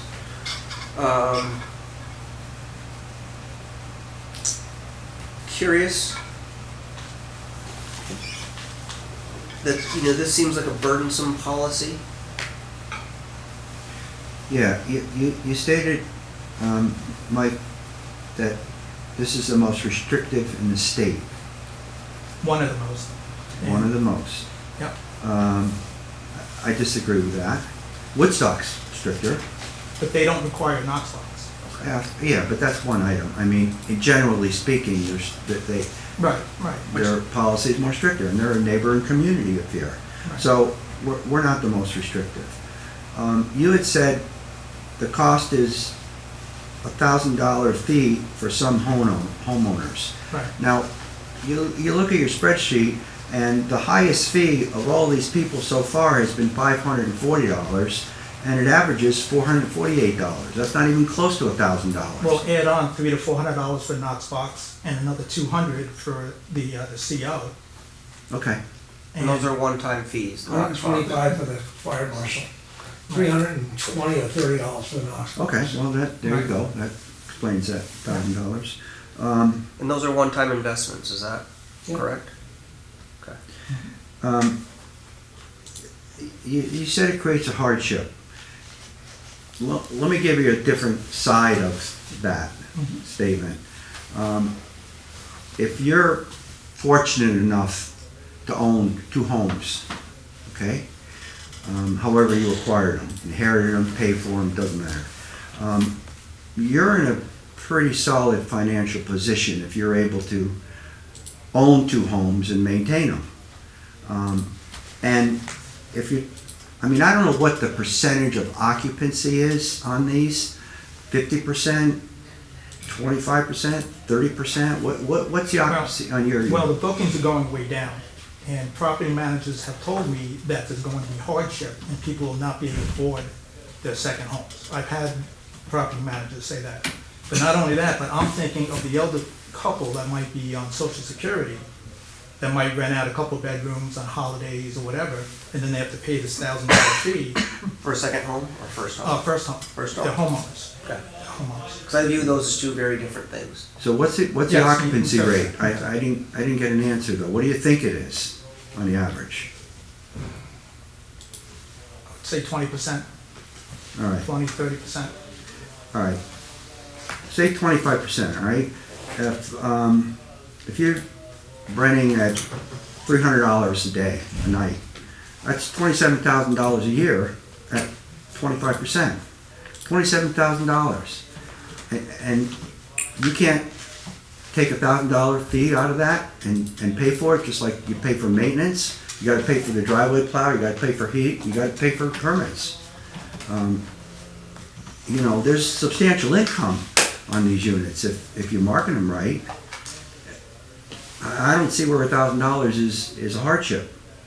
Well, it's not now, but again, what are you gonna do with the person, the Vermont resident that's trying to feed themselves, they're trying to pay for heat, and they wanna rent out a couple bedrooms on holidays, and then they have to pay the $1,000? That's a lot of money. I would think that would be the exception, not the rule. I would think the majority of them out there are ski houses and condos and things like hawk houses and scattered throughout the community in private homes.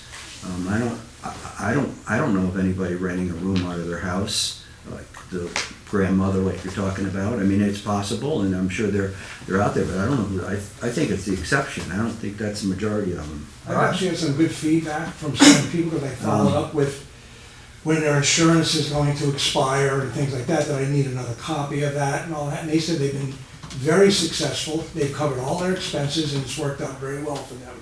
And they were very happy to be able to come forward and put things in there. The one in particular that he's talking about, the Knox box, is Bill Whalen at 32 up on Ledges. I'm still waiting for his paperwork. It's never even been signed by him. So he was calling the wrong number when he was trying to call me to put the Knox box in. When we finally touched base, we put that in there. Vacasa missed their appointments twice going up there. So I went up there a 3rd time, and it finally got done about a week and a half or so ago. Wrote him a letter, said his paperwork was incomplete, he needed to forward some new paperwork. He's ignored everything that I've sent to him thus far, so. 2 sides to every story. Yep, so that's where we're at, and it shouldn't have never been approved without the Knox box being complete. You know? Hey, Mike, this spreadsheet you sent out, which is really great, and I appreciate it. It's a good document. Is this just the homes that you've been looking at, or is this both? No, that's everything. That's both? Yeah. Okay, got it. So, I appreciate your comments, and, you know, you've heard my comments, and we'll figure something out, but let me hear from you, Steve. What do you think is right or wrong with the program? Well, what's working, what's not? I think a couple of things, there's been some confusion about going up there. There was another one, was over on Scout Camp Road, and it got approved. There was no Knox box that was installed. Oh, they're gonna do it. 6 months later, it finally got done. So, because I actually followed up with some phone calls and stuff, saying, you know, you need to get this done.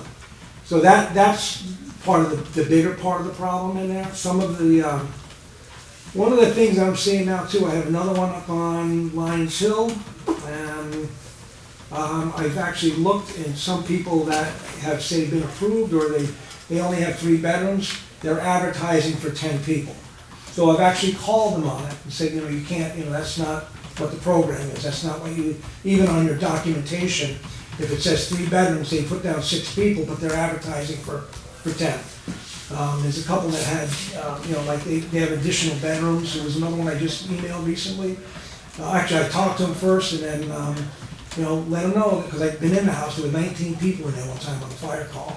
And, you know, and he goes, oh, okay. And I think part of it is that I think with the application, I think one of the things that should be removed is just not who the fire marshal is, but just the general number, because we've had 3 different people doing things, so that creates a little problem. The other part was I've had a couple people call me and said, oh, well, I called the fire department, we have a phone in the back, it's got an answering machine, but there's nobody there to really retrieve it. So that's created a little confusion, just to say the least, on that. But, you know, I've gone up, I've helped people, you know, where should I put the Knox box? And I go up there to do that, and show them where it is. I've actually watched them install it. Well, I was there to put the key in. There are other towns, was actually one I just did yesterday, in the town that he's from, they have Knox boxes. We had somebody here doing a demonstration, and they're very specific, even where the fire department wants it, and that's code for the town. So, you know, so it's up and coming. One of the other things that I know that's happening, this guy a gentleman I was talking to up on Hawk, it was a Knox box installed. He gave me some really good information about different things, and with the ISO, which is Insurance Services Office in there, right now, VACASA and some of the places do offer an insurance separate from. It's not attached to the homeowner's insurance and all that.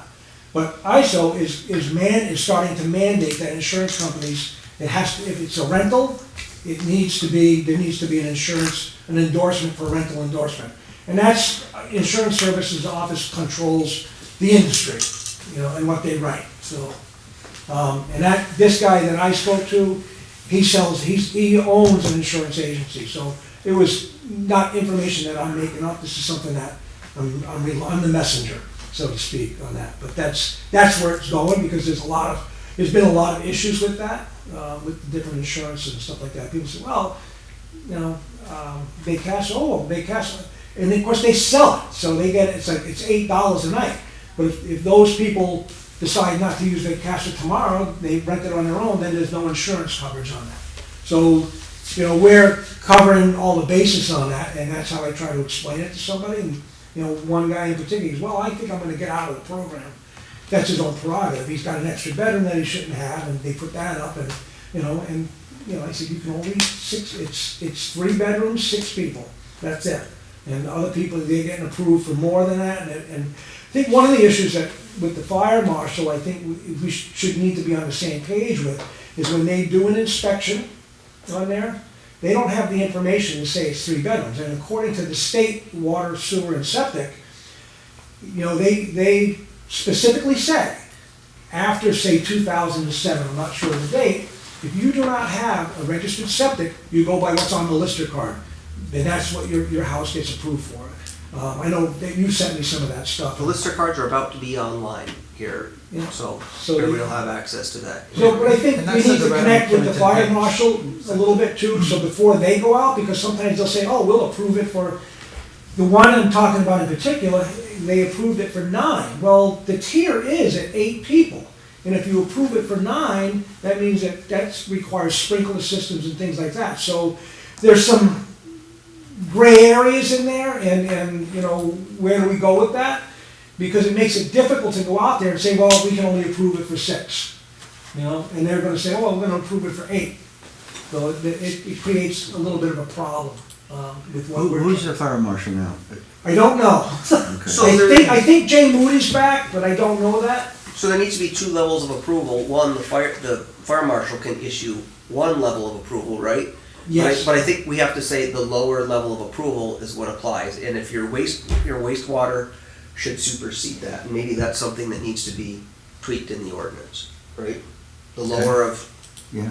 Yeah, I mean, one of the things Yeah, for and that's right what we've now. been doing. okay. That's what we've been doing. What really works, I mean, it's nice to have the fire marshal go out, because some people have opted out. Oh, I gotta put egress windows in, I don't have, hardwired smoke and fire, and they just decide not to rent. So it's smarter to do it that way, except for the fact is that it creates confusion down the road when we've approved it for 8, and they can really only be approved for 6. So- I have a question for you. Why doesn't the fire marshal do his inspection and report to you? Why would he tell the homeowner, oh yeah, I Well, approved it? you know what, that's a possibility. I mean, we have to have a conversation to make that happen, and I think though, Bruce, that, I think the homeowner, they ordered the work. So that communication, I mean, maybe there needs to be something in that where that information gets shared, at that point, before, at that point. Yeah. So, but I don't know. Well, it might avoid this confusion, where one guy approves it and the other one doesn't. Yeah, I think if they have, one of my thoughts is that you have the fire marshal that's gonna go out, all he needs to do is touch base with us or the lister's office. That information is available before they go out. But that would certainly have to be approved by their hierarchy as well. You know what I mean? So it wouldn't be just like, hey, Jay, can you do me a favor? I'm sure he would say yes, but, you don't want him to get in trouble either, so.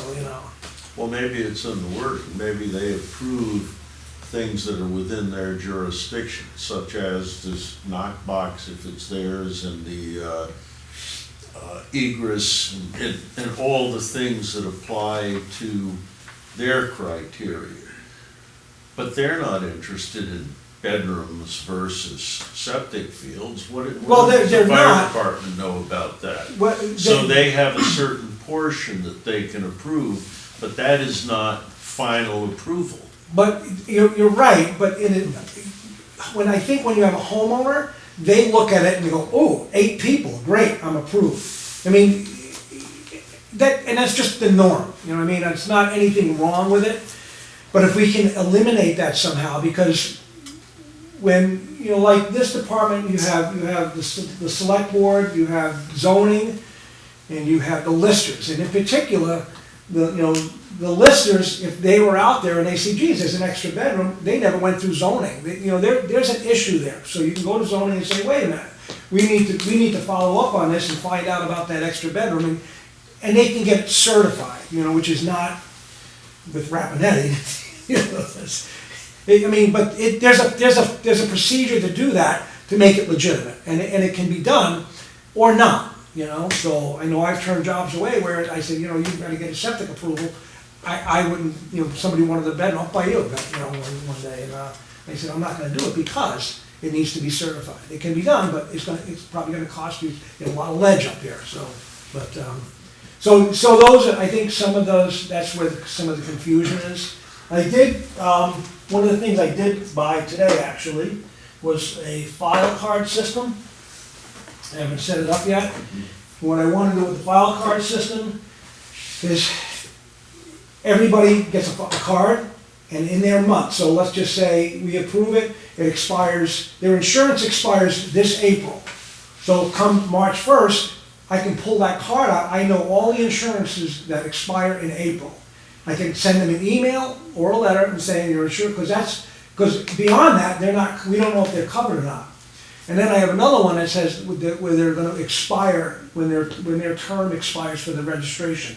So if they expire July 31st, in the middle of June, June, I think for a second, in the middle of June, I can send them a reminder to say you need to renew your thing, and then just the card keeps getting recycled and back and forth on that. So it's a way of keeping track, because they're not going to remember to do that on their own. Whether it's intentional or accidentally. You know, and I could do both myself, you know. But setting a reminder, then there's no, you know, you're giving them a heads up a month and a half ahead of time that it's gonna expire July 30th. And, you know, they need to have this renewed. They didn't get their paperwork in. It could be a lot more. So right now, you get it, it's, you know, you gotta get out there. There's a lot more to it. It'll get streamlined a little bit better because they won't need the Knox box. They won't need the fire marshal's stuff on that. So we can go out there, do another inspection, make sure things haven't changed. The other thing I've been doing too is, like Hawk is pretty good because they have recycling and stuff set up, but just because the state mandates it, the composting and the recycling, you know, as long as they see it on site, that's okay. You know, it's a start, you know, somewhere, so. I'm sorry, just one question. Having two administrators, does this create conflict, or does that create a problem? Well, we have different philosophies, Stephen. Yeah. Steve wants a very hard-handed, policing kind of thing going on, where I'm very, make it work, make everybody happy. There's been no complaint, there's no complaints. My philosophy is that a rental, we shouldn't get sued by anybody. They should not be disturbing the peace. And they're really the two big ones. And you shouldn't overcrowd the house. I'm really big on not overcrowding houses. But besides that, I'm kind of hand off. I like what Killington's doing, and I like to follow their model. So you're not really willing to follow the ordinance? I'm absolutely willing to follow the ordinance. What I did with the ordinance, I gave people, like, I would approve if they had most of their paperwork in. I would say, okay, you have 45 days to get this done, and that's what the fire marshal does. So I also base what I do on the fire marshal, because I've been a landlord for over 40 years, and I've been involved in seeing a lot of lawsuits. So I'm very risk mitigation. There's the spreadsheet, there's a bunch of, half dozen that are blank under CO approved. Yeah, I went, a lot of time the files are missing, so if I don't see that, Okay. I leave that blank. So you say you're willing to follow the ordinance, but you have a short-term rental and you haven't filed for yours. Well, I was too busy putting out the fires that you were creating and dealing with lawsuits, and I will be the first one to file once the ordinance But passes. Once what? Once the 2023 passes. Just to speak to your point, I mean, I was under the assumption that this was more of like a fundamental meeting about the ordinance itself, in terms of taking a step back and saying, okay, we have this ordinance, we put it forth. I actually supported it when it came out. But where does the town, as a town, where do we want to stand on said ordinance? It's like, I tend to agree with you. I've been a landlord for a long time. Being a landlord implies certain things, like in terms of insurance. I'm free to roll and insure my properties however the hell I want. I want to roll, I want to self-insure, fine. Take your licks. Well, hurricane wipes out your property, you got the scratch to put it back up, that's your prerogative. Or I go and insure heavily. Why does the town care if somebody that's renting out a house or whatnot has insurance? I mean, is that in our, is it gonna hurt the town? No, it's not at all. If someone chooses to self-insure and something happens, 6 people die in their house, guess what? They have the scratch to support that, or they lose everything. I don't see, as an ordinance, this thing it should keep the peace. It should ensure that, we know what's going on in the town. The point about, like towns that have been very restricted, like Woodstock, they have a vested interest in being restricted because they have a very strong, leisure, hospitality, lodging lobby that it's in their best interest to limit, rentals so the hotels can make a living. And that's why they've gone very heavy-handed. Does Plymouth have a lot of hotels? No, we have 2. Do we need to be as heavy-handed as Woodstock? I don't believe so. Do we need to, as they say, ensure public, tranquility and make sure that people are following rules? We implement a fee so that we can, keep people in line. As I understood it originally, the problem was with, the bad seeds, bad apples that were ruining it for everybody else, party houses and whatnot. And unfortunately, you can't, the old saw, you gotta, one person ruins it for everybody else. So how do we limit, these people from, but, in terms of landlording people renting their houses, I personally don't, want to start going down the slope it seems like we're going down, where people are complaining because we're being too heavy-handed. If somebody's bought a house up here, and it's the new, it has been now for the last 2 years, 3 years since Airbnb and everything got more, publicly palatable. It's like anything, everybody, you're a stock trader, you're a day trader. Same thing with renting these houses. People buy it, I'm gonna Airbnb it, I don't have to worry about it. Most people figure out it's a lot harder than you think. And, then they're in a predicament of they gotta rent it to, pay the mortgage and whatnot.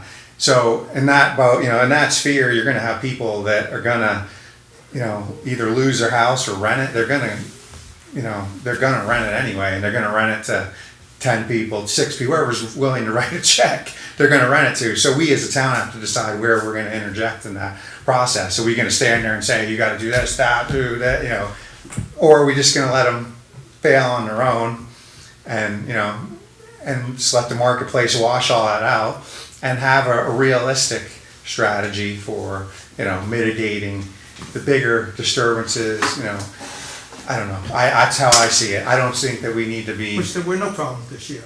I don't didn't get think- any complaints, and 30 to 40% of rental fees goes to property management. So when you say 30,000, they're making on rentals, 40% of that is gonna go to pass. That's not our role either. Somebody can rent their house out for $1 million. I mean, that's a free country. You can make as much money as you want. That shouldn't be, I don't know, however you got your house, you're renting it out, you're doing great, good for you. I don't I want think the insurance thing though, part of that is that if I have neighbors and they have a fire and it causes damage to my property, they're covered. If they're in a condo and they have a problem and they have a fire, and there's condos up on there's condos up on Is that a Randy requirement Lodge Road. of the oh yeah, well, not And everybody's. there's condos up, I think by you too, up on Dublin Road, there's a few up there too. So, it does affect, it can affect the neighbors, and it can affect, it can affect other properties. I have an idea. Go ahead, Bruce. I don't know why insurance should be forced on somebody who's renting as opposed to somebody who's just living in their own house. Because if my neighbor's house burned down and it caused my house to burn down, and he doesn't have insurance, but I do, my homeowner's gonna cover me, and then they may go after them. It's never going to be a good situation. Never between insurance. It's never companies, gonna no. be a good situation. But But I tend to agree with Keith on a lot of this, and another thing that crops up in my mind is basing bedrooms on septic systems. That assumes full residency, constant. When you're just doing this on a weekend, you can't possibly tax that septic system with 2 extra people, 4 extra people, 10 extra people for 2 days. They're designed for daily, when they design them, and they're over-designed, I will, I'd say that. But they're designed for daily And gallons. supposing the septic system does fail, then it's on the homeowner. How's it affecting the town? Historically, they haven't always taken care of them, and I think that's historically, they've not always taken care of failed septic systems, right? I think. Well, I know Killington somebody has had a problem complains with and the residential health wells. officer shows up. And I saw them shut down the house at the foot of Lions Hill Road. How many Oh, yeah. years ago was it? And they had to put a new system in because it had failed. So everybody's covered. We're I don't know if we're overcharging for the ability to have an Airbnb. What I would love to see, that probably would take care of a lot of this, is some serious noise ordinances within the town. So if you do have somebody next door to you renting out their property as an Airbnb and they over-rent it and they're having a wild party and making a lot of noise, and we're having a sheriff's department now that's gonna be around 24 hours a day, there's the solution, have a noise ordinance that's enforced. So as a resident of the town, I would say it's not just noise. I'm sorry? I said as a resident of the town and somebody who lives downstream of a couple of places that get rented out on a fairly regular basis, it's not just noise. It's additional traffic, it's ATVs driving up and down the road all the time. Yep. It's, you buy a house in a residential rural area and those places are being run as commercial enterprises. I just don't think it's appropriate. So I agree with you. So I think having You know, somebody, and Bruce, in regards to the septic system, Killington they're having problem with some of the resident, I get this from an official with the state, that they're having problems with some of the residential wells because they're over renting. You know, and that's the potential that's there. I'm not saying it's gonna happen with everybody, but that it's to try to eliminate that potential from happening. Groundwater recharge? Yeah. You're talking about, yeah. And that would You know, affect people you know, within the neighborhood. yep. Yeah, I mean, I think it's more of an optics problem that we have. I mean, you can't, yes, commercial, that's the thing, Airbnb, there's a big gray area in there, because to operate a commercial property is a much different animal than renting bedrooms in your house. And I totally agree, but these places aren't bedrooms in a house, right? These are places where the owners do not go there, they're just rented out. sure, I agree with you, I'm saying, That's totally that's different. where it gets into this area whereby, is it the town's, you know, and this is just the esoteric argument, is it our responsibility to force these places into the, you know, a commercial style straitjacket for them to, you know, to operate? And I don't believe it is. I mean, just on a fundamental level, because it's not our but I doesn't do meet think the it's the zoning, town's though, right? responsibility to protect the residents of the town. The voters, the people that live here year-round full-time, a permanent full-time resident. You take that money I can see what some of them are making. Where is that money going? How does it affect me? I think all these short-term rentals are corrosive to the community. It's displacing people, right? The housing market is shot up because of it. You know, Vermont doesn't have enough housing. And we have this whole other raft of problems along with it. You know, pretty soon, this town isn't gonna be for local people anymore. We'll probably be commuting from Castleton to come here. Well, you know? what's happening up at Killington is that because it's getting more regulated, people are doing seasonal rentals.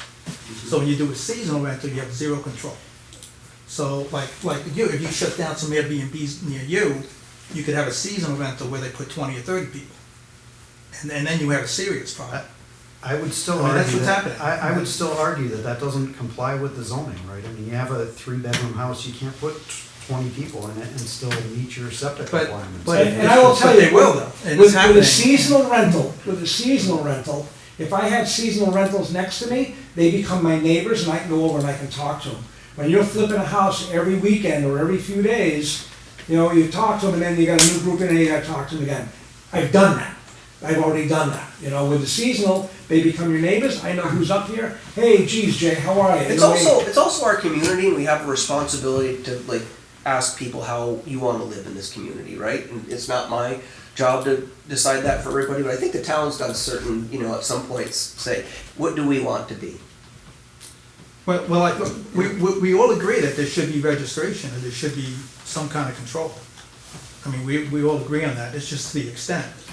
You know, do we wanna punish people that have rentals? Do we wanna work with them? Do we wanna get animosity toward the town? Do we want Facebook pages showing up? Do we want lawsuits?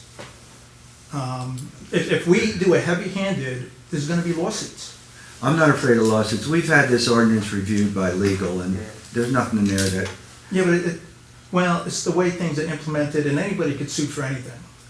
As you know, and who Yeah, wants right, that? so- I mean, nobody wants you that. can't stop doing stuff because you're afraid of lawsuits. I mean, if you're right and you're following the law and your ordinance. Anyway, here was my thought earlier. This ordinance was put together by a citizens committee, all right? I was part of that to kind of be the board representative on that committee. If it's time to revise it, you two know more about the workings of this ordinance than anybody, because you're out there, boots on the ground, you know, implementing it. What I would suggest is that, and I'm not opposed to revising the ordinance, that's fine, you know, let's be reasonable about it, and if we revise it. I would like to sit down with you two, with the ordinance in front of us, and go through it, paragraph by paragraph, and see if we can come to an agreement on what's some reasonable revisions. And I will take that back to the board and see if we can get board approval on the changes.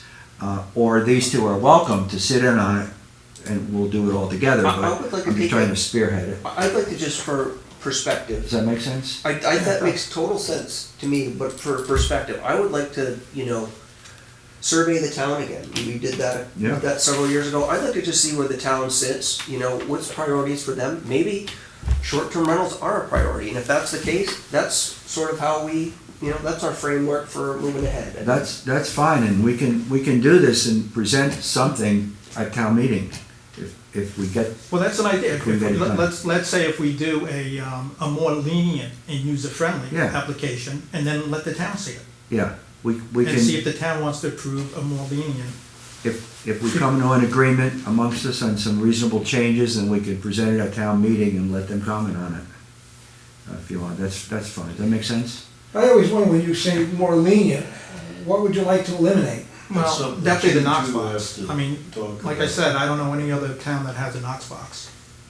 My And only, potentially the CO my only concern doesn't have that. is that, like he said, you start becoming like this expanded government and, iron fist. As a resident, my only concern is safety for the people in the house. And I think that's what it needs to be addressed. So I think if we started with a registry of who's in that house, you're renting it out fine. You're not gonna be penalized, and you know what? Just for example, we're gonna give you a year to put in the fire suppression system, because you've gone all these years without it. 2 years, whatever, your hardship. But I think my concern is for the safety of the people in the house, because the fire department shows up, okay, we were talking about the fire department earlier, that all the folks are here, they show up. Is there 2 people here, 16 people? We don't know. But if we could come up with a way where people come into town, the homeowner is obligated to tell the town, there's gonna be 12 people, and that, no, nobody's gonna come knock on your door, there's not gonna be, sirens because you have 12 people instead of 6. I think that the focus has to be the safety of the people, and we could always hash out the differences later. I think the most important thing, that's why I like the ordinance, was for the safety of the people coming up here. So when it's time to get a rescue unit up there's flames everywhere. You've gone to fire. Fortunately, I've never been in a fire. But if houses ablaze, are there dogs, cats, children, mice? And that, I think, is a starting point to get people to come in and not use it against them, not weaponize it down the road. Well, hey, we know you had 16 people in there last year, and you're septic, and you're this, and you're electrical, but just to get people to come in, I think the ordinance needs to be oversimplified to the point where all we want to do is we sincerely care about the people coming to this town that are feeding this town, whether they're going skiing, they're gonna, the new general store, whatever businesses in town, the cheese shop, they're coming here, that's our business here. That is tourism, that's what we're here. So, no, you know what? I'm not saying we're gonna back off, or should back off on safety, but again, let people know that, you know what, we care about the people that are coming up here, spending the weekend up here, and the only reason that we want to know how many people are in this house, and we're not gonna penalize, is for safety. That's my driving point. Well, that is a very simple solution to that. Right. It's like in my house rules, I have 3 bedrooms, and I say, if people show up with more than 6 people, you agree that I keep your deposit and you're evicted on the spot. And I also say the fire marshal has approved this, that's all you can do with 6 people, no more.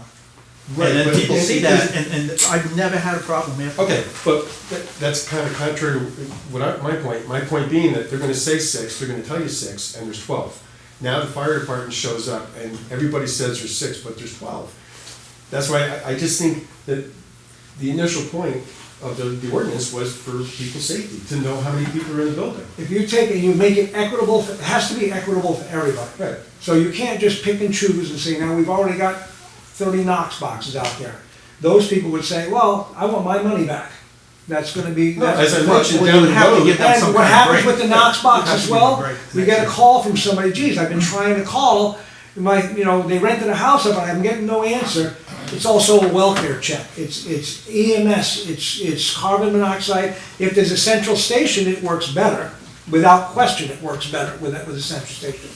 We don't have to break the door down, for one. We go in there, what I'm trying to do now with the stickers, with the E911 signs at the driveway, there's a red sticker that comes on it, so we have another visual. You see that red sticker, we know that there's a Knox box there. Automatically, we're saving time by doing that. We have a list on the truck, we have a list in the back of Knox boxes, but it's for that, it's so we don't damage it, and it's a one-time fee. And I still have don't know how not many had people are in any the building. problems with anybody except for your friend Bill Whalen. That he's made the biggest, he's turning in his neighbors, he's turning in everybody. So, and I know Elaine's had some personal experience. So my point is, a motel, okay, two people, there could be 4 people in the room. Fire department shows up, there's 4 people in the room. They'll get, they charge you extra for more people, but you know how many people are in that room.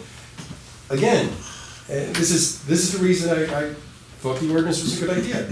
Right now, as it stands, nobody knows how many people are in that house. You could say it's. And you never will. You won't, because it could still be. You never will. It could be occupancy for 8, and they may only have 6 people. Well, it's the nature of the whole thing anyway. It's if you're, okay, here's Bill and Jill and, whatever, Kenny Bunk, they buy a, $800,000 house here in Plymouth. Interest rates were, 2%. They financed the whole thing. It's in their best interest to get, they got a monthly nut of, $7,000 a month. They got to rent the thing out. They're renting it out. When they advertise their 3-bedroom house, I would conjecture that most of the people that are on Airbnb looking at it, 20, 30-year-old couples that are coming up here together and they're going to rent the house together. It happens all the time. So if you've got a 3-bedroom house, there's going to be default 6 people minimum coming up to pool their resources, and this is nothing new. So how the hell are we going to? You can have any ordinance you want, but that's the nature of the game, and it always has been. So why would you limit somebody that buys that house to rent it out and pay their mortgage? Okay, so what if they don't pay it? It's going to go. Who's going to buy it? Who's going to buy the house? I think if they're going to buy a house and they're dependent on something like that, then they have a poor business plan. Because that's something that. That's the nature of the market of the last 12 years when interest rates have been nothing. Most people that had money in the market pulled it out. They've been putting it into real estate. They have juice. They're buying stuff up. They've done it all over here, which is why property values are through the roof. But that's how they did it. Most people don't have, $1 million, $1.5 million, $2, $3 million house in Reading sitting on. They use leverage to buy it. When you use leverage, then you've got to pay the monthly premium on the leverage. So you're renting out the property. This is the basics 101 of real estate, of being, having any type of real estate. So if you're going to start denying people this, then you're fundamentally tinkering with the mechanics of the whole enterprise that we call the United States, and I have a fundamental problem with that. But what I'm saying is, have a 30 people so far have actually read. How many people have read? I'm going to say about it. It's got to be 19. Okay, so we've had 19 people since the ordinance passed, and there's how many people? Again. Yeah, well, that's a whole nother If you issue have, about enforcement. this is how this whole thing started, because you have, you get a house, and maybe it's 3 bedrooms, and, maybe they bring, it's 3 couples, and then, hey, Jimmy, you want to we're going skiing. Hey, Bobby, oh, Jimmy's girlfriend Susie wants to go. So then there's 15 people there. But this happens, I bet you it's been happening for the last, 70, 80 years up here? Right. So all of a sudden, now, there's, I wouldn't say that. I don't know. I don't think it's gonna. No, it's fine to have it in the ordinance, but you can't depend on people to tell you that So they where's the have enforcement? 16 people. So where's the enforcement come in then? Well, I don't think there isn't. I Where's mean, the there enforcement? can't be true enforcement. You can't go out and try and, like you said it yourself, the business model around here is hospitality. So if you're when you're sitting in wherever thinking about coming to Vermont, you're thinking about, I'm going to rent a ski house with my buddies, and we're going to come up and we're going to all hang out in the house, and we're going to go skiing during the day, and then we're going to hang out at night, drink, play games, do whatever, everybody in the house together. I think that's the business model. So if you're going to prevent people from doing that and police them to death, then you're going to destroy that business model. And anybody that thought about doing it is going to say, screw this, they're going to sell. Right. And I think that, as I said in the beginning, this is like a temporary thing, guys. I mean, this is like, you know, it's the tulip thing. This whole Airbnb thing, in 3 years, it's gonna be done. No, the interest rates are going up. No one's gonna be able to float these type of places no more, and no one's gonna have money to come up here and go skiing anyway in the next, the next 3 years. I know. So, I've seen it. It's definitely crashing. not, that's at the level they are now. I mean, it's gonna be a thing, It's so crashing now. let the market wash it out, Yeah. and then everybody will buy houses again. Could we just stop all this and have you guys meet with those two guys so you can close your meeting? Great. Yeah, are you guys willing to do that? Sure. It'd be nice if we can do it in the next 2 weeks, so we can come back to the board on our next meeting, the 20th. and- You're free to leave at any time. You're not, well, that's right, your better half's over there. Monday night? Sure. Monday night? Can't leave without her. Special meeting because there'll be a quorum if there's more than one of us here. Okay. See you, Craig. See you, Craig. Monday night, next Monday, you wanna meet here? Okay, 6 o'clock? Do you wanna talk about this now? We don't? Huh? Oh, you don't have to. So what do we do for Monday night? We're gonna do a special meeting for Monday. 13th, what is it, Monday? Yep. Is that, no, yes. We gotta warn it. We do that, I can create the warning. Yeah. Also, Okay. emergency meeting out on there, just to let people know. What's the emergency meeting about? Yep. special Reviewing meeting. the ordinance. Actually, I thought we have to give them time to come up with executive better session. examples. We have to let the public know. I can post it on the door, Give and we them a can send it week. to Jay, I'll create the, Gotta get on with it, man. Short leash. Yes, sir. I don't know if we need to go into that now. No, I don't mean, is that for Monday? I think we spoke freely enough outside of Let's that. launch. Yes. I don't know, So, So, let it roll. 6 o'clock. if we decide we're gonna make material changes to that ordinance, it should be an open meeting. Well, how's about this? How's about we say, you know, we open it to the folks in town meeting and say, here's where we're at, you know, we're this much time into this ordinance. We want the people of Plymouth to say, hey, how do you feel about it? Where do you think we should head with it? Should we continue down the path we've been, or should we kind of take a step off the accelerator pedal? I think that's a whole other meeting. Whole other meeting? I think so, because I mean, just look at the conversation we had, right? You mean a We're gonna special get through the meeting, article. just on the, yeah. Yeah. Well, I would love to see a copy of the actual ordinance. I don't know what's involved in there. I don't know if anybody does. I think it's just the optics of it. I think it's about how you play your hand and where you wanna, you know, how heavy you wanna lean on the scales of justice, like. Right, Alright, so- everybody agrees with I got, regulation, everybody agrees. I got a couple on there where I've had fire calls, and actually, it was like a long time, and I just called them up and said, hey, geez, I still haven't seen your application.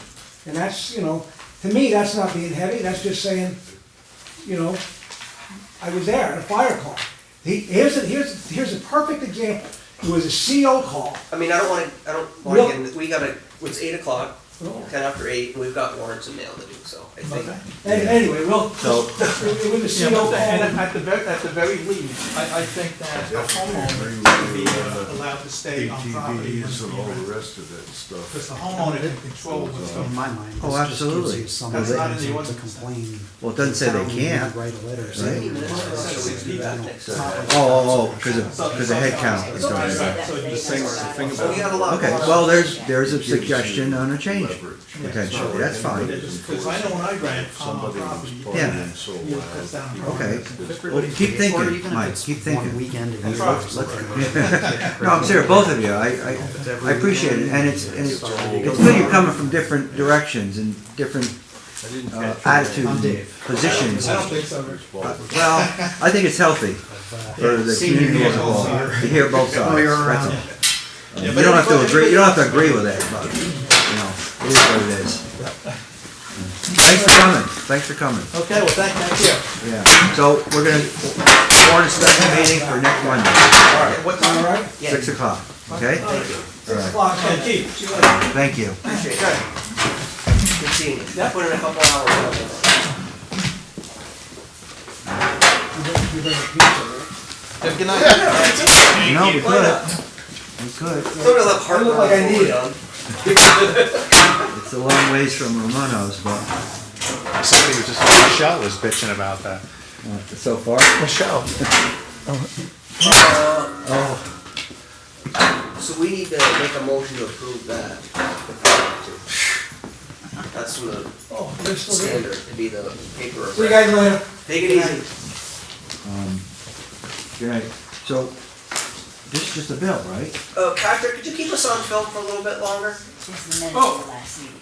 Yeah, We've got some, you're not on Zoom anymore.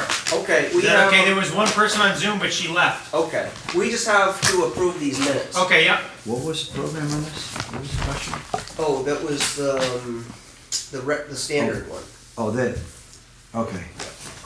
All right. Huh? So from the Vermont Standard, they want to be the paper of record for the town of Plymouth for a year. Aren't they already? There's a contract there for help wanted ads, and Yeah. do you have that in your hand? No. Who has that? This?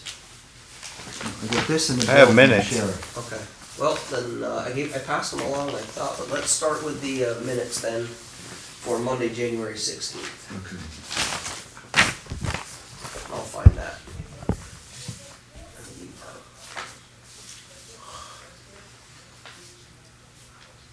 Yeah, Michelle was bitching about Vermont. It was all over Facebook today. I saw that. She was? Yeah, thought it was horrible. The managers got.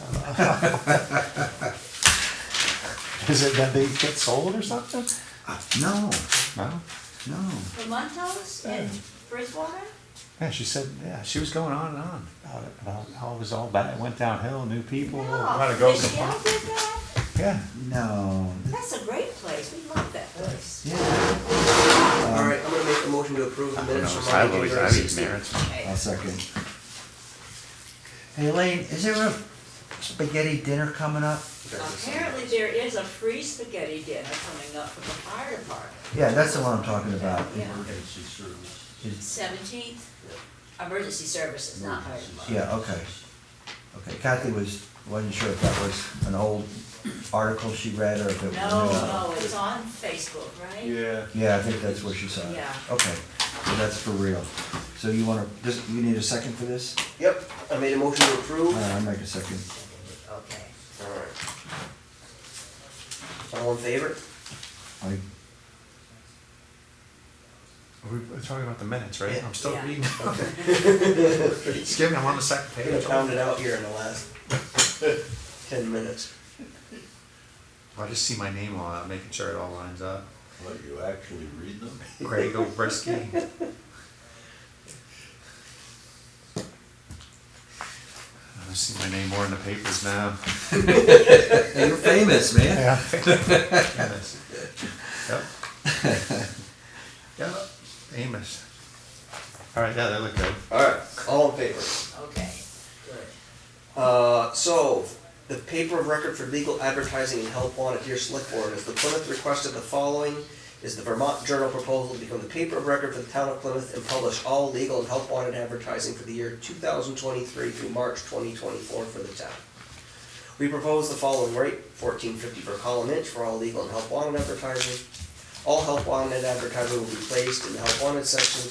All legal notices will be placed on our website on the vermontjournal.com free of charge when your notice is run in print. We cover the town of Plymouth 100% by U.S. Post Office. I look forward to working with the select board of Plymouth and being the paper of record for your town. Shante Webb. That seems pretty reasonable. I think maybe it's something that we need to approve so that they are the paper of record. I'll make a motion, approve them as a paper of record. I wouldn't see you using anybody else, so. Like who? Yeah. Who else is there? Yeah. Okay. I mean, the Mountain Times, but there's more Kellington than here. Yeah. Yeah. Okay. But that doesn't limit us to a Right, right. But there is something legal for the paper of record where you advertise warnings. okay. So that's why, Oh, and is that it right? makes this, I think. Have we had one makes- before? I think we're supposed to. But, and it may actually just exist. I almost think we did. Yeah. Them? I think so. Yeah, You wanna second it? yeah. Sure. Okay. Keith seconded. Okay. All approved. You're saving all these pieces of paper for me, right? Yes. Okay. Woodstock Sheriff's Department, this is just a bill, Yeah. Why? cause they're still doing, they have a little contract. Monthly bill. Yeah. To do what? We had a $50,000 budget for these monthly bills. 50? Yep. And what do they do? What did they do? Woodstock? No, they Sheriff. patrolled 68 hours. Oh, Windsor last County month. Sheriff. I thought you said Woodstock. Oh, I'm sorry, I may have. I think you did. I'm a little screwed up tonight, it seems. Can't get my thoughts together. I was gonna say, wow, we're paying Woodstock cops, yeah, okay. I'm Yeah, losing that's- it, Keith. That was our new amount. And we ratcheted. it down. Yeah, exactly. Yeah. So this is a letter from Frank Vatier. Our health officer? Yep, about him. He is he's got a certificate. And so, certify upon recommendation of the select board, I've appointed Frank Vatier as town health officer for a 3-year term beginning 2/1 of '23 and ending 1/31 of 2026. I don't think we can appoint him until after town meeting. Yeah, it should be an annual appointment, Yeah. right? Yep. It's a 3-year, this one. Oh, To 23 to 26? Yes, 2/1 of '23. okay. So I think we have to wait on this, but we can find out if there's something different. Isn't that the guy that's on the planning commission with us? Yeah. He's Yeah. the health officer now? Yeah, Is he still on the planning commission? Yeah. Yeah. We haven't had a meeting in a while, at least I didn't go to the last one. Isn't there one tomorrow? No, there's one, the night of the election, March 7th. Okay, so not during the spaghetti dinner. No. No, that's in February. All right. Are we having a Super Bowl party? Fire department. Oh, yeah, there you go. On Super the- Bowl party. On the new TV? Be a good way to raise money for the fire truck. Yeah, we charge admission. Stand at I the door. wondered why they were doing a free dinner. I thought it would be a fundraiser if they were doing something. Well, maybe they should charge for it then. The spaghetti dinner? I'm not It clear is. about the purpose. It is. There's donation. I think it's a community thing, but they But it probably. is a fundraiser then? Yeah. Okay. Oh, they should do something like the Budlow Fire Spaghetti Department. dinner that's coming up. Yeah. House of When Bucket is it? or something. That's for Tish Plus and Good Commons for the grant. So she had the work done. Oh, There's yeah. the receipts. There's still more to do. And I looked at the building and it has been painted. Okay. Not all of it, but a good chunk. Go ahead, internet here. All right. Plymouth Guest 2.4 G. She could have used the rest of her campaign funds and saved the town the money. I don't think you can use them for that.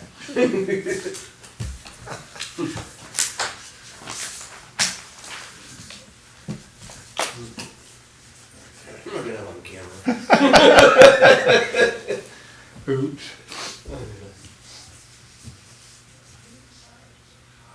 Alright, sounds great. It's more unusual.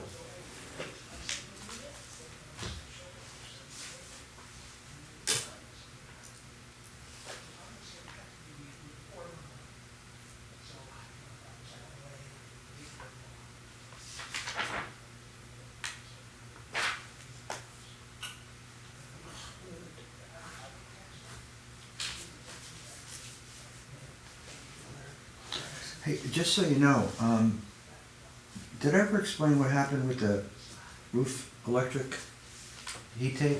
Yeah, so the guy couldn't get insurance. Yeah. Really? Yeah. He Or didn't strung have me it. out for 2 weeks and yeah, it's coming, blah, blah, blah. And I finally said, no, you're done. I got impatient. But meanwhile, Larry had Andrew Crossman shovel that side like 6 feet up. And he agreed to do that for $100 for every snowstorm. And the electric tape was gonna cost between $1,200 and $1,500 or something. So this will just get us through, it'll, Yeah. a new roof. Yeah, exactly. Perfect. So we hired him to do that at $100 a pop. That's a better use of money. Keep it Yeah. moving. The winter's almost over. Probably a lot cheaper, yeah. Yeah. The way winter's going, it's nothing. So when you see him here, that's what that's about.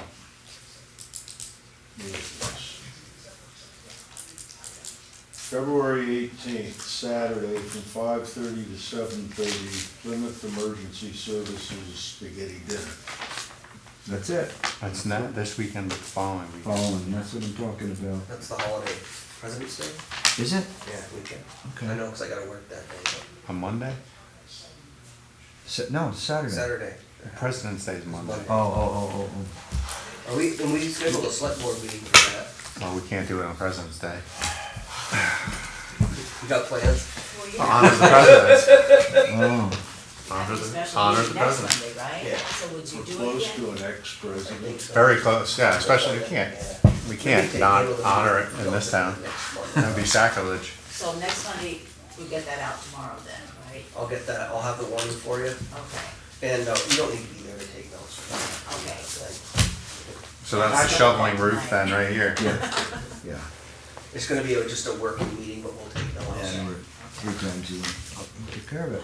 Damn tractor hydraulic fluid. I thought that was never gonna end. $2,000 worth of tractor, of hydraulic fluid? And then you got a barrel. I don't know. Mm. Maybe you got a couple barrels. If we, I'm gonna. There's Sean, okay, got him. We're gonna make a meeting, a motion to adjourn here in a second. Okay, I'll write that I'm gonna make the motion to adjourn. I'll You second don't need a second. Damn Clevis pen. down. What time is it, 8:20? Robert's Rules of Order.